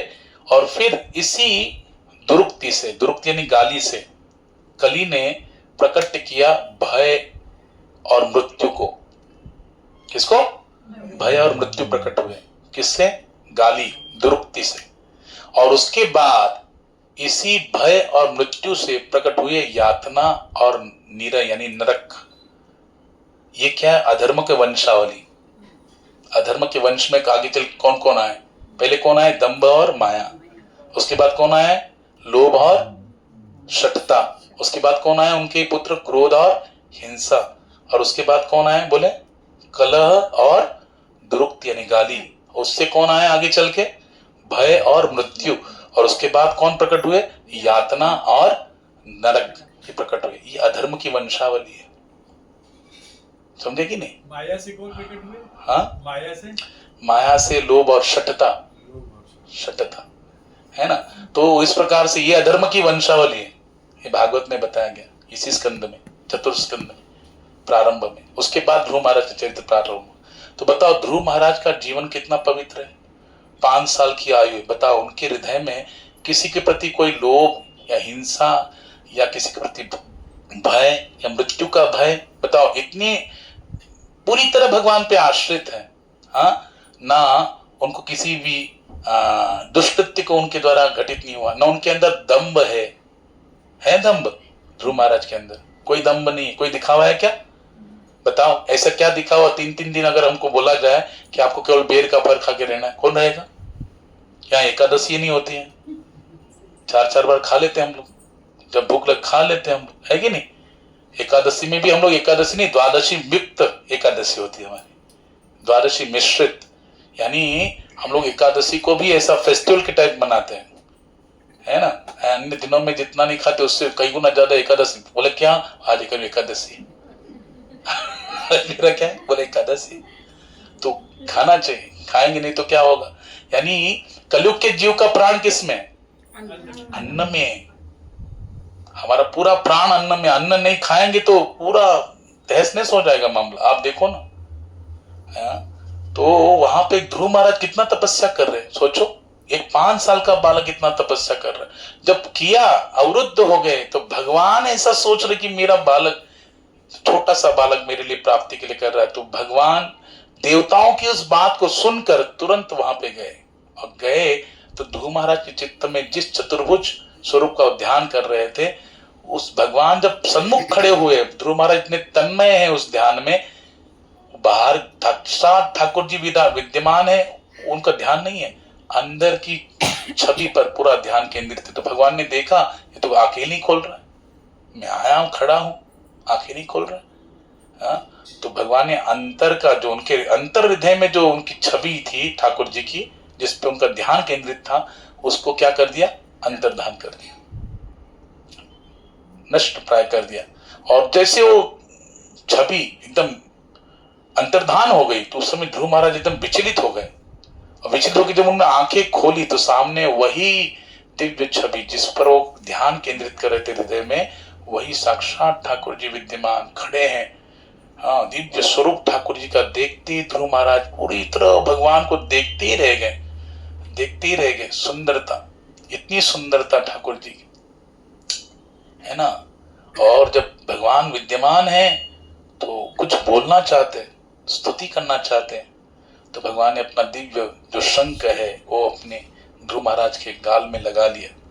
जो स्पर्श किया तो उनकी जो वाणी है, दिव्य वाणी प्रकट हो गई। जो सोई हुई वाणी है ध्रुव महाराज की क्या हो गई, बोलो, प्रकट हो गई। और ध्रुव महाराज वहां पर भगवान की स्तुति करते कि हे स्वामी, मेरा क्या ऐसी योग्यता है, बताओ, मैंने तो आपके लिए, आपकी प्राप्ति के लिए जो साधन किया, वो साधन भी निष्काम नहीं, सकाम भाव से। ध्यान से सुनना, ध्रुव महाराज कहते मैंने जो साधन किया आपकी प्राप्ति के लिए, वो साधन भी निष्काम नहीं है, वो क्या है बोलो, सकाम भाव से। मैंने उच्च पद की प्राप्ति से, यानी पर मेरे परदाता ब्रह्मा जी से भी उच्च पद प्राप्त हो, इस भावना से युक्त होकर मैंने आपकी क्या की, साधना की, नाम साधना की, कष्ट सहा, तप किया, समझे कि नहीं। और ये तप, तपस्या करने से, और देखो ये तपस्या कोरी तपस्या है क्या, नहीं, भागवतम के 5वें स्कंद में आएगा आगे। भगवान ऋषभ देव अपने 100 पुत्रों को जब उपदेश करते ब्रह्मावर्त उनकी राजधानी में, वो कहते नायम देहो देह भाजाम निलोके कष्टान कामान अर्हते विडभुजाम्बे तपो दिव्यम पुत्रकायेन सत्वम शुद्धैर्दस्मा ब्रह्म सौख्यम त्वनंतम। हे पुत्रो, ये मनुष्य देह आपको मिला है मनुष्य लोक में, ये ऐसे नहीं मिला। अगर भगवान की भक्ति में नहीं लगाओगे, भगवान का नाम भजन नहीं करोगे, तो आपको क्या मिलेगा, कष्टान, आपको कष्ट मिलेंगे, दुख मिलेंगे। तो क्या करने के लिए मिला पिताश्री, तो ऋषभदेव भगवान कहते हैं तपो दिव्यम पुत्रकायेन सत्वम, दिव्य तप करने के लिए मिला। तो ध्रुव महाराज क्या कर रहे हैं, कोरी तपस्या नहीं कर रहे, ध्रुव महाराज कर रहे दिव्य तप।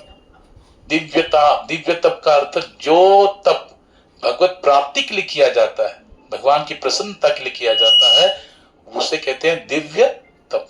यहाँ पे ध्रुव महाराज ने दिव्य तप किया, और ध्रुव महाराज वो कह रहे हैं कि मैंने जो किया, दिव्य तप किया, सही है, लेकिन मेरे सकाम भाव से किया, निष्काम भाव से नहीं किया।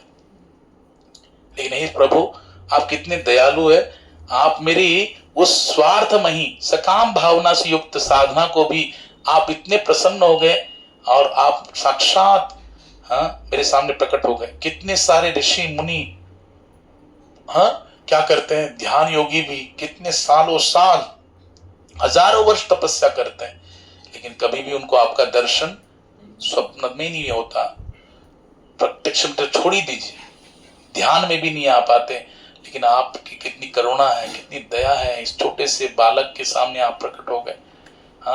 और वो कह रहे हैं कि वो बड़े मूर्ख व्यक्ति है, बड़े पापी व्यक्ति है, बड़े दुर्मति है, बड़े महामूर्ख है कि आपकी प्राप्ति को छोड़कर, मनुष्य देह मिला आपकी प्राप्ति के लिए, लेकिन वो सांसारिक विषय वस्तु जो नश्वर शरीर से प्राप्त होने वाली वस्तुएं हुई एक न एक दिन छोड़नी पड़ेंगी, नष्ट प्राय है, जिनसे प्रारंभ में सुख की प्राप्ति होती है, लेकिन वही चीजें हमको बाद में क्या देती है, बोलो, दुख प्रदान करती है। ऐसी चीजों के प्रति आकृष्ट होकर पूरा जिंदगी बिता देता है, लेकिन जिस भगवत प्राप्ति के लिए, हरि की प्रसन्नता के लिए, हरि की प्राप्ति के लिए जो मनुष्य देह मिला है, वो उस साधन में नहीं लगाता, भक्ति में साधन नहीं करता, आपकी प्राप्ति के लिए प्रयास नहीं करता, वो सबसे बड़ा दुर्भाग्य है। इसलिए महाप्रभु जी कहते दुर्दैवमीदृशमिहा जनि नानुराग, कि इतना में इतना दुर्भाग्य हो ठाकुर जी, आप कली काले नाम रूपे कृष्ण अवतार, नाम है ते है सब जगत निस्तार।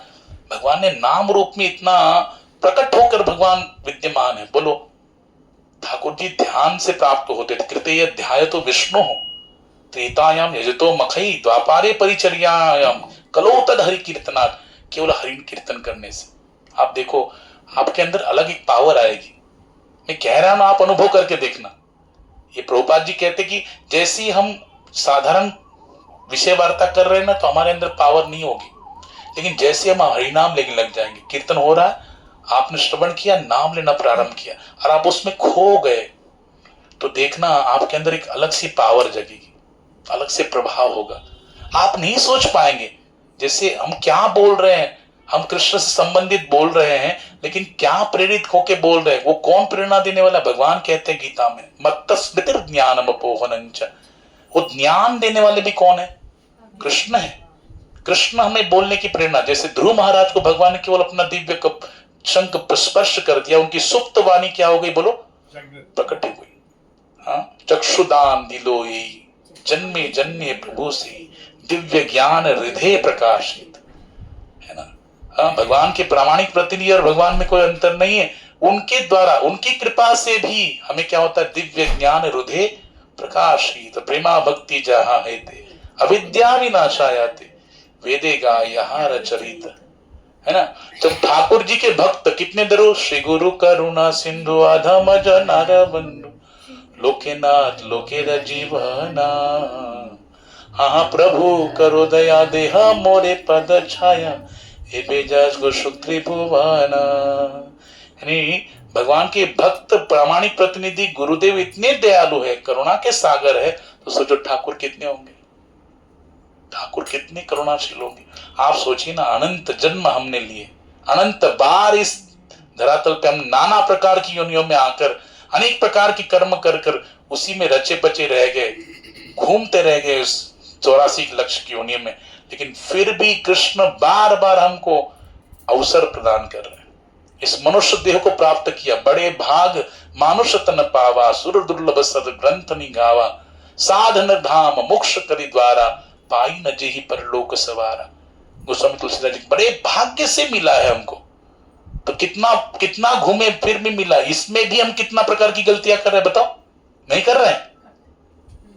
सब जानते हुए भी माया का इतना प्रभाव है, हम सोचते एक है लेकिन करते एक है।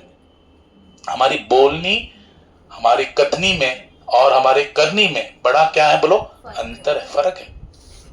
बोलना बड़ा आसान है, करना बड़ा मुश्किल है।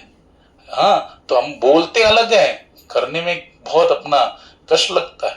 तो ऐसे ऐसे युग में हम जी रहे हैं, तो हम कैसे पार हो पाएंगे, कैसे हरि को प्राप्त कर पाएंगे? इसे कलयुग में भगवान कहते हैं, प्राय अल्पायुष विकलोस्मिन् युगे जना मंदा तो सुमंद मते मंद भाग्य उपद्रता। अल्पायुषी है, मंद भाग्य है, दुर्मति है, सब कुछ है हमारे अंदर। मंद भाग्य वाले, झगड़ालू, ऐसे स्वभाव के हम लोग हैं। तो क्या होगा, कैसे उद्धार होगा? हरि को चिंता है, इसलिए हरि स्वयं आते हैं भक्त स्वरूप धारण करके, है ना। हाँ, और वहां पे भक्त स्वरूप धारण करके आकर बताते हैं, हरे कृष्ण कृष्ण कृष्ण हरे हरे, हरे राम राम राम हरे। भगवान नाम का भजन कीजिए, स्मरण कीजिए, कीर्तन कीजिए, इसी से उद्धार होगा। कलो तद हरि कीर्तन, और कोई साधन नहीं है। बताओ, ध्रुव महाराज ने उस समय किया ठाकुर जी का नाम चिंतन, और 5 महीने में, कितना महीने में? विद इन 5 months ध्रुव महाराज ने ठाकुर जी को प्रकट कर दिया। एक छोटे से बालक ने, ऋषि मुनि हजारों वर्ष तपस्या करते नहीं कर पाते, छोटे से बालक ने किया। गुरु कृपा, किसकी कृपा हुई? बताओ, नारद जी ने जिस पर कृपा की उसको ठाकुर के दर्शन हुए या नहीं हुए? हाँ, देवर्षि नारद जी ने ध्रुव महाराज पर कृपा की, ठाकुर के दर्शन हुए। प्रहलाद महाराज कृपा की, ठाकुर के दर्शन हुए ना। हाँ, तो नारद जी जिसके जिसके गुरु बने, उन सबको भगवान के दर्शन निश्चित रूप से हुए, क्योंकि नारद जी स्वयं ही भगवान के अवतार है, स्वयं ही भगवान के अवतार है। हाँ, इसलिए जब हमारे जीवन में भगवान की कृपा हो रही, इसका क्या प्रमाण है कि जब अपने जीवन में हमको गुरु प्राप्त हो जाए, सच्चे गुरु प्राप्त हो जाए, जो बोलते हैं समित पाणी श्रोत्रिय ब्रह्मनिष्ठम, जो शास्त्रों का ज्ञान भी रखते हैं, आचरण भी करते हैं, शुद्ध भक्ति करते हैं, उसी मार्ग हमको भी मार्गदर्शन कर रहे हैं, ऐसे गुरुदेव प्राप्त हो जाए तो ये सबसे बड़ी कृपा है। और इसी से पता लगता है कि गुरुदेव की कृपा है, ये भगवान की कृपा के बगैर संभव ही नहीं है। इन्हें हरि हमको देख रहे हैं, हमारे उद्धार के लिए निरंतर प्रयासरत है, इसलिए गुरुदेव को हमको प्रदान करते हैं। ये भगवान की विशेष कृपा है। हाँ, तो वहां पर ध्रुव महाराज भगवान को कहते हैं, अगर इतना दिव्य मनुष्य देह मिला लेकिन वो अगर भगवत प्राप्ति में नहीं लगाते। एक महाराज तो बहुत सुंदर बताए, भले वो वैष्णव है, बहुत बड़े वैष्णव है, वहां रहते हैं पंढरपुर में। वो कहते हैं अगर हमने मनुष्य देह प्राप्त किया, लेकिन अगर हमारे मनुष्य देह के अंत में अगर हमें भगवत प्राप्ति नहीं हुई तो हमारा मनुष्य जन्म बेकार चला गया। हमने प्राप्त करके भी क्या किया, निरर्थक चला गया। हाँ, हमारा जीवन पूरा मीनिंगलेस हो गया, निरर्थक हो गया, डिस्गस्टिंग हमारा जीवन ऐसा होगा। इसलिए हमें सचेत रहना चाहिए। हाँ, भगवत प्राप्ति के लिए सचेत रहना चाहिए। ध्रुव महाराज के जैसे देखो, ध्रुव महाराज को जब भगवान के सामने प्रकट होने के बाद जब स्तुति की ना, तो ठाकुर जी कहते कि देखो ध्रुव, मैं तुम पर बहुत प्रसन्न हूं, और जिस उद्देश्य से तुमने ये मेरी आराधना की वो उद्देश्य भी तुम्हारा क्या होगा, पूर्ण होगा। हाँ, तुम 36,000 साल तक क्या करोगे, इस धरातल पे राज्य करोगे। उसके उपरांत तो जो तुम्हारा भाई है ना, वो एक बार शिकार खेलने जाएगा और वहीं पर यक्षों द्वारा उसका वध होगा। उसी के गम में तुम्हारी जो सौतेली माँ है, जिसके तुमने इतना आघात दिया था ना कटु वचन बोल के, हाँ, वही सौतेली माँ अपने पुत्र के वियोग में मर जाएगी। और 36,000 साल राज्य करने के बाद तुम मेरे अंत में मेरे लोक की प्राप्ति तुम्हें हो जाएगी, मेरे लोक की प्राप्ति हो जाएगी। बताओ भगवान ने कितना बड़ा आशीर्वाद दिया। अच्छा बताओ, भगवान की आराधना करते करते ध्रुव महाराज, हाँ, जब ये प्राप्त हो गया, भगवान अंतर्धान हो गए, फिर ध्रुव महाराज की बात नारद जी ने क्या किया, उनके पिताश्री को कह दी। और ध्रुव महाराज की बात जब आने की पिताश्री को कह दी, उनके पिता, उनकी माता, उनकी सौतेली माता, यहां तक सब वहां पे नगरवासी उनकी जय जयकार कर रहे। लेकिन वहां पे ध्रुव महाराज फिर बाद में सोचते हैं कि मैं तो ठग गया, मुझे तो भगवान की माया ने क्या कर लिया, ठग लिया। अरे जिस भगवान के पास सामने खड़े होने के बाद, प्रत्यक्ष दर्शन होने के बाद मुझे ये मांगना चाहिए था, प्रभु मुझे जन्म मृत्यु के चक्र से क्या कर दो, छुटकारा दिला दो, अपने चरणों का सेवा प्रदान करो। और मैंने क्या कर दिया, हाँ, मैंने भगवान से क्या प्राप्त कर लिया, 36,000 साल विषय वस्तु को मांग लिया, संसार की सुविधाओं को मांग लिया। हाँ, ये क्या है, मैं तो ठग लिया गया माया के द्वारा। हाँ, लेकिन ध्रुव महाराज ने देखो उस अवस्था में भी अपने आप को इतना पश्चाताप की अग्नि में जला दिया। बाद में ध्रुव महाराज उसी साधन को जो भगवान ने कहा था यथावत सत्य भी हुआ। 36,000 साल तक ध्रुव महाराज ने क्या किया, राज्य किया। और उनका जो भाई था उत्तम, वो यक्षों के द्वारा उसका मारा गया, उसकी सौतेली माँ भी मारी गई। हाँ, 36,000 साल तक राज्य किया ध्रुव महाराज ने। तो वर्णन आता है कि उत्तम जो है किसका भाई है, ध्रुव महाराज का, सुरुचि का पुत्र है। यक्ष के नगरी में गया, वहां पे उनका वध हुआ। ध्रुव महाराज को पता लगा, ध्रुव महाराज ने भी अपने भाई का वध का बदला लेने के लिए यक्षों पर, यक्षों की नगरी का नाम है अलकापुरी, उस अलकापुरी पर पूरा आक्रमण कर दिया। वहां पे भागवत में कहा 13 आयुध, 13 आयुध का अर्थ होता है 1,30,000 यक्ष थे वहां पे। 13 आयुध एक संख्या है, तो उसकी संख्या मतलब कि 1,30,000 यक्ष वहां पे रहते थे अलकापुरी में। और ध्रुव महाराज उनको अनायास ही निर्दोष यक्षों पर अपने बाणों को चला रहे थे। तो ध्रुव महाराज कैसे चला रहे थे, भागवत में वर्णन करते सुखदेव जी, जब ध्रुव महाराज चला रहे थे तो उनके ऊपर एक साथ 3 बाण प्रकट होते थे, और तीनों बाण उन यक्षों के माथे पे जाके लगे थे। तो यक्षों को भी गुस्सा आया, सारे यक्ष बाहर आ गए क्रोध से परिपूर्ण होकर, और ध्रुव महाराज पे बाण चलाने लग गए। तो एक साथ जो 3 बाण ध्रुव महाराज के थे, उनके 6-6 बाण ध्रुव महाराज की तरफ बढ़ते थे। और ध्रुव महाराज इतने निपुण थे धनुष विद्या में कि सारे बाणों को उन्होंने क्या निरस्त कर दिया। कितने सारे निर्दोष शख्सों की ध्रुव महाराज ने क्या कर दी, हत्या कर दी। और इस प्रकार से जिस प्रकार से घनघोर युद्ध हो रहा था, ध्रुव महाराज निर्दोष शख्सों की हत्या कर रहे थे, उस समय ये स्वयंभू मनु किसके, बताओ किसके दादा है, ध्रुव महाराज के। उनके पिता उत्तानपाद, उत्तानपाद के पुत्र पिता स्वयंभू मनु। स्वयंभू मनु को चिंता हुई कि मेरा जो ये पौत्र है ये बहुत दुष्कर्म में रत हो गया है। बताओ, निर्दोष शख्सों की हत्या कर रहा है जो एक वैष्णव को शोभा नहीं देता है। और वहां पर स्वयंभू मनु आकर ध्रुव महाराज को कहते, जिस प्रकार से तुम एक निर्दोष शख्सों की हत्या कर रहे हो, ये किसी भी वैष्णव को शोभा नहीं देता है। वैष्णव के लिए निंदनीय कार्य है किसी की हत्या करना, वो भी निर्दोष की हत्या कर रहे हो, जबकि उनका एक यक्ष ने तुम्हारे भाई को मारा था, एक यक्ष ने तुम्हारे भाई को मारा था, और इसके विरोध में तुमने सारे यक्षों को मारना प्रारंभ कर दिया। ये कहां का न्याय है? उस समय ध्रुव महाराज को जब ये बताया गया, उनको थोड़ा ज्ञान दिया, प्रवचन दिया, मार्गदर्शन किया, तो ध्रुव महाराज को अपनी गलती का एहसास हुआ। ध्रुव महाराज ने जो धनुष चलाना, वो युद्ध रोक दिया।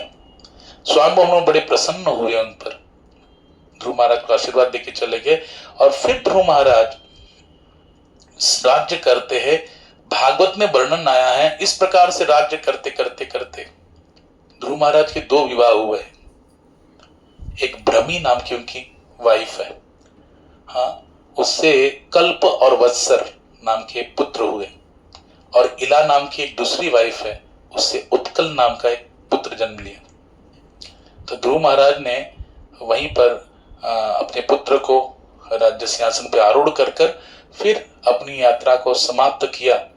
तो जैसे ही ध्रुव महाराज देखो, वही दिव्य विमान ध्रुव महाराज के सामने प्रकट हुआ भगवान के वैकुंठ से, और जैसे ध्रुव महाराज चढ़ने वाले, मृत्यु देवता सामने आके खड़ा हो, काल सामने आके खड़ा हो गया। बोले आप ऐसे जगह जा नहीं सकते, आपको मुझे स्वीकार करना पड़ेगा, शरीर को छोड़ना पड़ेगा, तब आप जा सकते हो। लेकिन ध्रुव महाराज का कितना बड़ा प्रभाव है, क्या भक्ति का स्तर है, आप सोचिए जरा। भागवत में लिखा, मृत्युर्मुग्निम परम दत्वा आरूढ़ोहम अद्भुतम गृहम। ध्रुव महाराज ने मृत्यु के सिर पर पैर रखकर उस अद्भुत ग्रह, विशाल जो भगवान के धाम से आया विमान है, उस पर आरूढ़ हो गए और भगवत धाम जाने लगे। इतना स्तर भगवान का, इतना भक्ति का स्तर ऊंचा था कि सदैह ठाकुर जी के धाम की यात्रा कर रहे। और अटल ऐसे पद में प्राप्त हो के बाद वहां पे कहते हैं कि ध्रुव महाराज बड़े निराश थे। तो जो विष्णु दूत है पूछते, क्यों तुम निराश हो? तो कहते कि देखो, मैं आया तो सही, लेकिन जिसने मुझे इस भक्ति मार्ग का गाइडेंस किया, मार्गदर्शन किया, उस मेरी माँ सुनीति को मैं भूल गया। अपना उद्धार तो कर लिया, लेकिन मेरी माता का उद्धार नहीं कर पाया, लालच है मेरे पे।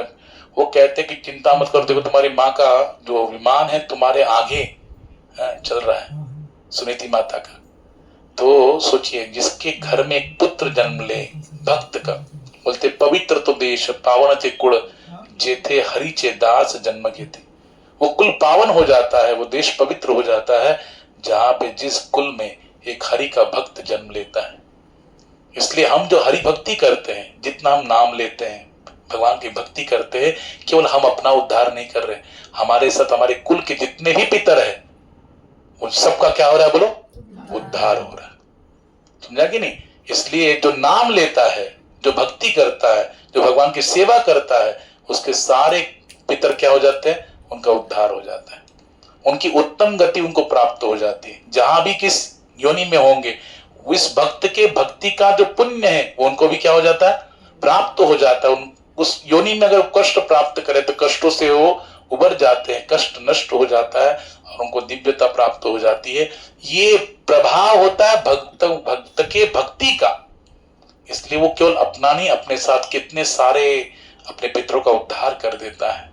इसलिए भक्त का जीवन, प्रहलाद महाराज बहुत सुंदर बात बताते हैं, प्रायण अल्प नहीं, कौमार आचरित प्राज्ञ धर्माण भागवतानी। ऐसी कुमार अवस्था से, जैसे ध्रुव महाराज की माँ ने 5 साल की आयु से ही ध्रुव महाराज को क्या दिया, बोलो, भक्ति का ज्ञान दिया, वैसे ही हमें भी अपने बच्चों को 5 साल की आयु से ही क्या करना चाहिए? कुमार अवस्था, ये कुमार अवस्था है, इस अवस्था से ही भक्ति का ज्ञान देना चाहिए। ये नहीं सोचना चाहिए रे इसका अभी तो खाने पीने के दिन है, अभी काम आला डालेंगे, है कि नहीं? अरे इसकी तो एक तो बताओ, पति पत्नी पूरे दीक्षित है और बच्चा डॉक्टर है, वो सब पालन भी कर रहा है, 16 माला जब भी करता है, हाँ सब कुछ पालन कर रहा है, विदेश में पढ़ के आया फिर भी वहां पालन किया। और यहाँ पे अगर उसकी माता को बोला जाए कि अरे फिर दीक्षा लेने में क्या दिक्कत है, जब कुछ सब कुछ पालन कर ही रहा है, माला भी जब कर रहा है, सब कुछ कर रहा है, तो दीक्षा लेने में क्या ये देर कर रहे हैं आप लोग? बोलते नहीं अब इसकी शादी नहीं हुई। क्या बोलती है माता? बताओ, जो भक्त है वो माता सोचती है कि उसकी शादी नहीं हुई, उसकी वाइफ कैसे मिलेगी, उसका क्या जीवन होगा, वो एक्सेप्ट करेगी नहीं करेगी? बताओ, मतलब हम भक्ति मार्ग में हैं। गुरु महाराज कहते हैं कि अगर कोई भी लता मंगेशकर का कोई सुंदर ऐसा कैसेट हो, अगर पुराना टेप रिकॉर्डर होता है ना, उसमें 3 बटन होते हैं, प्ले, फॉरवर्ड एंड रिवर्स। अगर हम कितना भी सुंदर भजन का कैसेट डालेंगे, अगर हम रिवर्स बटन दबाएंगे तो कैसा साउंड आएगा, है ना? और वही हम फॉरवर्ड बटन, हम लोग चलो रिवर्स में इतना गंदा आ रहा है, क्लियर नहीं आ रहा है साउंड, हम फॉरवर्ड बटन दबाएंगे, फिर भी क्लियर साउंड आएगा क्या? नहीं। जब हम प्ले बटन दबाएंगे तो एज इट इज जैसे गाया है लता मंगेशकर ने, वो भजन क्या हो जाएगा? सुनाई देगा। तो what is the reverse button and what is the forward button, what is the play button? The reverse button is past tense, the forward button is future tense and the play button is present tense, है ना? जो reverse button है वो भूतकाल है, forward button क्या है? भविष्य काल है, और प्ले बटन क्या है बोलो?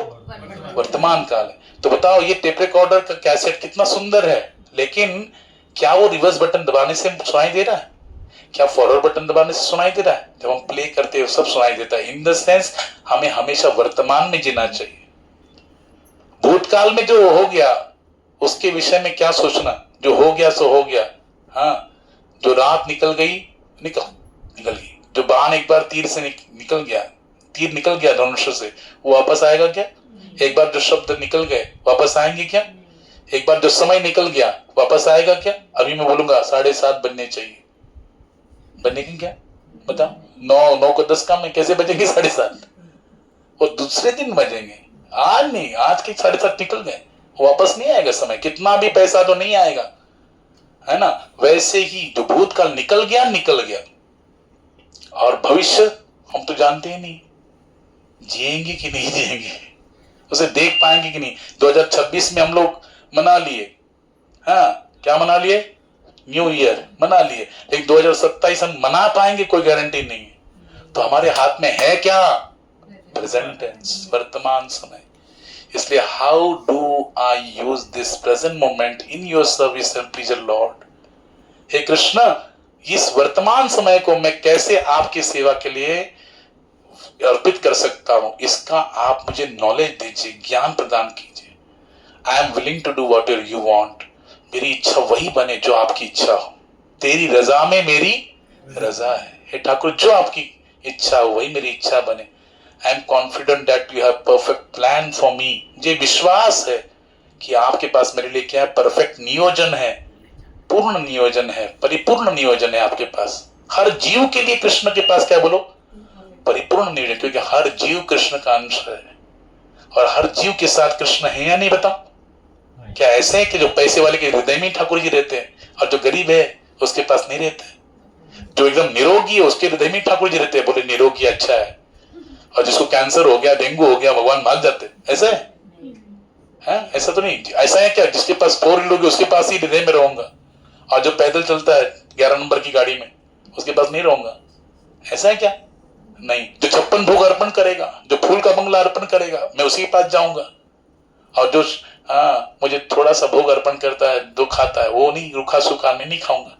नहीं नहीं नहीं नहीं। भक्त्या तुष्यति केवल नच गुणेर भक्ति प्रियो माधवा। हमारे माधव जो इतने ना, उनको और कुछ ही चीज की आवश्यकता नहीं। क्या है? भक्ति प्रियो माधवा। उनको केवल भक्ति प्रिय है ना? उनको भाव प्रिय है, भक्ति प्रिय है, उसी के वो भूखे है। भाव का भूखा हूं मैं, भाव ही एक सार है। और भाव से भजे जो मुझको भव से बेड़ा पार है, उसका बेड़ा पार कर दूंगा। देखो ध्रुव महाराज ने भाव से भजा ठाकुर जी को, भले सकाम भावना से भजा, कुछ प्राप्त करने की इच्छा से भजन किया, लेकिन क्या ठाकुर जी ने उनको ये छोड़कर, ये सोचकर छोड़ दिया चलो इसने स्वार्थमय भक्ति की, कुछ प्राप्त करने की इच्छा से किया? नहीं, उसने किया, भगवान ने उसके एफर्ट्स को देखा, कितना कठोर साधन किया, भले सकाम भाव से किया लेकिन कितना कठोर साधन किया। 5 साल का बालक 3 दिन में बेर खा रहा है, 6 दिन में सूखे पत्ते खा रहा है, 9 दिन में एक बार जल पी रहा है, 12 दिन में एक बार वायु पी रहा है। इट इज पॉसिबल, कैसे हो सकता है? लेकिन इतनी कठोर साधना किसके लिए किया बोलो? भगवत प्राप्ति के लिए। इसका अर्थ ये बनता है हम भगवत प्राप्ति के लिए जो भी साधन करेंगे उससे हमारी क्या होगी बोलो? उन्नति होगी, हमारा उद्धार होगा। हरि की नजर में हम विशेष पद को प्राप्त करेंगे, विशेष स्तर को प्राप्त करेंगे, उनकी विशेष कृपा को प्राप्त करेंगे। इसलिए मनुष्य जीवन मिला है। तो ध्रुव महाराज ने अपने जीवन का जो जीवन है उसको सार्थक कर दिया। केवल अपने जीवन का नहीं, अपनी माँ का, अपने पितरों का भी क्या कर दिया बोलो? कुल का उद्धार कर दिया। तो इनके कथा से, इनके चरित्र से ये हमको श्रवण करने का लाभ मिलता है, तो ज्ञान प्राप्त होता है। यहाँ पे भागवत में लिखा है जो भी ध्रुव महाराज के चरित्र को श्रवण करेगा वो भगवान की विशेष अनुकंपा, विशेष कृपा प्राप्त करेगा। भगवत प्राप्ति का साधन उसके हृदय में क्या हो जाएगा? दृढ़ संकल्प युक्त हो जाएगा। वो भी इसी जीवन में हरि की भक्ति की साधना करके हरि की प्राप्ति करेगा उनकी कृपा से। इसलिए देखो भगवान से ज्यादा भक्त का चरित्र हमें श्रवण करना चाहिए। भगवत चरित्र बहुत है, भगवान के अनेक अवतार है, लेकिन भगवान के चरित्र से जितना हमको प्रेरणा नहीं मिलती उससे कई गुना ज्यादा भगवान के भक्त के चरित्र को सुनने से हमको क्या मिलती है बोलो? प्रेरणा मिलती है, एक उत्साह मिलता है, शक्ति मिलती है, पावर मिलती है। और ऐसे लगता है जब वो कर सकते हैं तो क्या हम नहीं कर सकते? बताओ राम जी कितने कितने उदार हैं। राम जी ने केवट को क्या कर लिया बोलो? हाँ, उसका उद्धार कर लिया। राम जी ने माता शबरी को उसके बेर खा के उद्धार कर दिया, केवट को गंगा पार कर दिया, उसकी सेवा से प्रसन्न होकर उद्धार कर दिया। हाँ, और निषाद राज को राम जी ने गले से लगा लिया। ये नहीं सोचा कि नीच जाति का है, निषाद जाति का, ये गले से लगा लिया। और बोलते हैं जो गिद्ध है जटायु, हाँ, राम जी की सेवा। तो बताओ जो पिता का स्तर दे दिया, जो दशरथ जी को जितना प्रेम से राम जी सेवा करते थे उसी भाव से पिता मानकर उनका अंत्य संस्कार किया, एक गिद्ध का। तो राम जी बताओ, हाँ, एक पशु, देखो प्रेमी है ना, पशु को भी, गिद्ध क्या है? पशु नहीं है, हाँ, और सबसे घृणित है, लेकिन फिर भी राम जी ने उनकी सेवा की, मां जानकी की सेवा की तो उनको ग्रहण किया, उनका अंत्य संस्कार पिता के समान किया। माता शबरी ने मां के समान राम जी की सेवा की, बेर खिलाए, उसको भी भगवान ने सहर्ष प्रेम पूर्वक स्वीकार किया। केवट ने सेवक बन के भगवान को सेवा कर ली और भगवान से इसके लिए कुछ भी नहीं लिया, समझे कि नहीं? कोई दाम नहीं लिया, कीमत नहीं लिया गंगा पार करने के लिए। बोलते हैं कि देखो प्रभु, मैं भी केवट हूं, आप भी केवट है, मैं गंगा पार कराता हूं इस किनारे से उस किनारे, अगर आप मुझे कुछ देना चाहते हैं, आप तो हाँ मेरे जैसे ही केवट है, मैं केवल गंगा पार कराता हूं, और तो आप तो भवसागर पार कराते हैं। इसलिए प्रभु अगर देना चाहते हैं तो मुझे भवसागर पार करा दो, अपनी प्राप्ति करा दो। इसलिए देखो मुद्रिका ठाकुर जी कितने दयालु है, आप सोचिए। राम जी देना चाहते हैं, कुछ भी नहीं है राम जी के पास, देने के लिए केवट को कुछ भी नहीं है, क्या दें? मां जानकी तुरंत भाप लेती है कि मेरे ठाकुर इच्छा कर रहे, इस केवट की सेवा के प्रति समर्पित है। राम जी जैसे देखते हैं मां जानकी के पास, मां जानकी मुद्रिका निकालती है और केवट को समर्पण कर दी। केवट बोलता नहीं प्रभु, मुझे ये नहीं चाहिए, मैं आपको ये नहीं लूंगा। कोई देखो, कोई कीमत नहीं ले रहे, बिना मत से, ये हो गया ना जो कपिल भगवान कह रहे, दीयमानम ना गृह्णन्ति बिना मत सेवनम जना। वो केवल सेवा चाहते हैं, प्रभु मुझे कुछ नहीं चाहिए इसके बदले, केवल आपकी सेवा चाहिए। और याद रखना, यही भाव हमारा अगर बना रहेगा ना, इसी में अगर हम परिपक्व हो गए तब जाके हमें वैकुंठ में जगह प्राप्त होगी, तब जाके वो प्योरिटी से, निर्मलता से हम भगवान के धाम की सेवा में, भगवान की सेवा भगवान धाम में कर पाएंगे, है ना। इसलिए हमने कहा था दो प्रकार के पुरुष, एक क्षर पुरुष और दूसरे अक्षर पुरुष, और तीसरे है परम पुरुष, है ना। भगवान ने गीता के 15वें अध्याय में कहा यस्माक्षरमतितोहम अक्षरादपि चोत्तम अतोस्मि लोके वेदे च प्रतिता पुरुषोत्तम। भगवान गीता के 15वें अध्याय में कह रहे हैं कि जो क्षर पुरुष, इस क्षर पुरुष का अर्थ होता है हम जैसे संसारी जो इस जगत के आकर्षण में फंसे हुए हैं, कर्मों के बंधन में फंसे हुए, प्रयास कर रहे हैं कृष्ण को प्राप्त करने के लिए, लेकिन फंसे तो है कि नहीं। कितना आकर्षण है हमारे, यानी हम लोग दो नाव में पैर रखते हैं, यहां पर भी रखते हैं, यहाँ पर बोलते पार हो जाएंगे। कैसे पार हो जाएंगे, है ना। हमें ये भी चाहिए वो भी चाहिए, है कि नहीं। हाँ, हमें संसार में नहीं छूट रहा है और हम भगवान को भी चाहते हैं, नहीं होगा। एक म्यान में दो तलवार घुसेंगी क्या, बोलो, एक ही घुसेगी कि नहीं। वैसे एक ही होगा। अब तो एक तो भगवान को पकड़ो या फिर भगो हरी संसार को पकड़ो, लेकिन हम दोनों पकड़ना चाहते हैं, ऐसे लालची लोग हम लोग। तो हम लोग क्षर पुरुष, अक्षर पुरुष भगवान के धाम में जो जीवात्मा रहते हैं, भगवान की सेवा करते हैं, अक्षर पुरुष कहते हैं। और परम पुरुष जो इन अक्षर पुरुष भगवान के धाम में सेवा करने वाले जीवात्माओं से भी उत्तम है, उन्हें कहते हैं उत्तम पुरुष भगवान श्री कृष्ण। इसलिए हमसे परे है और उनसे श्रेष्ठ है, उत्तम है, इसलिए ठाकुर जी को सर्वोत्तम कहा जाता है। और ऐसे सर्वोत्तम ठाकुर जी की प्राप्ति उनकी कृपा से हो सकती है, इसी मनुष्य देह में हो सकती है। इसलिए हमको भाव से उनकी भक्ति करनी चाहिए, भाव से उनकी सेवा करनी चाहिए। अगर कोई कहता ना भाव नहीं मेरे अंदर, तो क्या करे। तो प्रभुपाद जी एक बार कहते हैं, एक बार कोई डांस कर रहा था कीर्तन में, तो कोई कहता है, बोलते हैं मेरे अंदर तो भाव ही नहीं, मेरे अंदर भाव ही नहीं है, मैं कैसे डांस करूंगा। प्रभुपाद जी बोले देखो दोनों ऊपर करो, दोनों ऊपर करो, कर दिए। बोले ये पैर आगे करो, कर दिए। बोले फिर ये फिर आगे करो, बस करते रहो, अपने आप क्या होगा। यानी पहले क्रिया करना स्टार्ट कर दो, अपने आप क्या बनेगा, बोलो, भाव बनता जाएगा। आप सोचोगे कि पहले भाव बन जाए फिर मैं क्रिया करूंगा फिर नाचूंगा, नहीं होगा।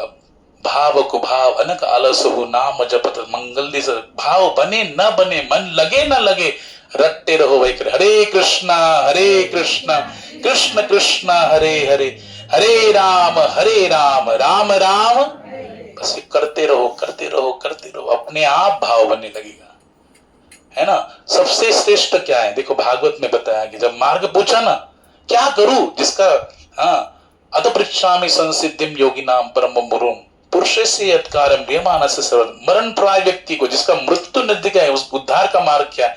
तो सुखदेव गोस्वामी कहते हैं तस्मात् भारत सर्वात्मा भगवान ईश्वर हरि श्रोतव्य कीर्तितव्य स्मर्तव्य इच्छिताभ्यम। तीन चीजें बताया, श्रवण कीर्तन स्मरण। लेकिन तीनों में श्रेष्ठ क्या है, बोले कीर्तन। श्रवण व्यक्ति करता है, उसका फायदा किसको होता है, बोलो, जो श्रवण कर रहा है, बराबर कि नहीं। मैं श्रवण कर रहा हूं तो फायदा क्या आपको होगा, किसको होगा, मुझे ही होगा। अच्छा मैं स्मरण करूंगा तो आपका फायदा होगा क्या, मेरा ही होगा। लेकिन अगर मैं कीर्तन करता हूं तो सबका होगा। अच्छा कीर्तन में श्रवण भी होगा और कीर्तन में स्मरण भी होगा और कीर्तन में यश गायन भी होगा। यानी कीर्तन करने से क्या होगा, बोलो, श्रवण का भी लाभ, स्मरण का भी लाभ, और केवल अपना लाभ नहीं सबका लाभ। बोलते हैं यार स्वामी हरिदास, सॉरी नामाचार्य हरिदास ठाकुर को पूछा गया, बोले कौन सा जप श्रेष्ठ है, जो वैखरी वाणी से उच्च स्वर से जो हरि नाम लिया जाता है वो श्रेष्ठ है, या जो मानसिक चिंतन में मन से लिया जाता है अंदर ही अंदर, वो श्रेष्ठ है। नामाचार्य हरिदास ठाकुर कहते हैं मानसिक से श्रेष्ठ वैखरी है। क्यों, क्योंकि वैखरी वाणी से हम जब नाम लेते हैं वो नाम हमारा तो उद्धार करता ही करता है, लेकिन इस संसार में आसपास के वातावरण में जितने भी कीट योनि में, निम्न योनि में जो कीड़े मकोड़े हैं जो ना, इनको जो वृक्ष है, आपको मालूम है एक शोध किया गया था प्रयोग कि वृक्ष कैसे वृद्धिंगत होते हैं, संगीत से। संगीत लगाते हैं ना तो वृक्ष क्या हो जाते हैं, जल्दी जल्दी वृद्धिंगत होते हैं, हरे भरे हो जाते हैं। वैसे ही यानी हरिनाम ध्वनि दीनहीन गत चिला, जितने भी, केवल ऐसा मत सोचो मनुष्य का ही नहीं, जितने भी निम्न योनि में पशु कीट पतंग है, सबका उद्धार क्या होता है? नाम के स्पर्श मात्र से, वाइब्रेशन से क्या हो जाता है? उनका उद्धार हो जाता है। तो बताओ, जब हम वैखरी से नाम ले, हरे कृष्ण कृष्ण कृष्ण हरे हरे, हरे राम राम राम।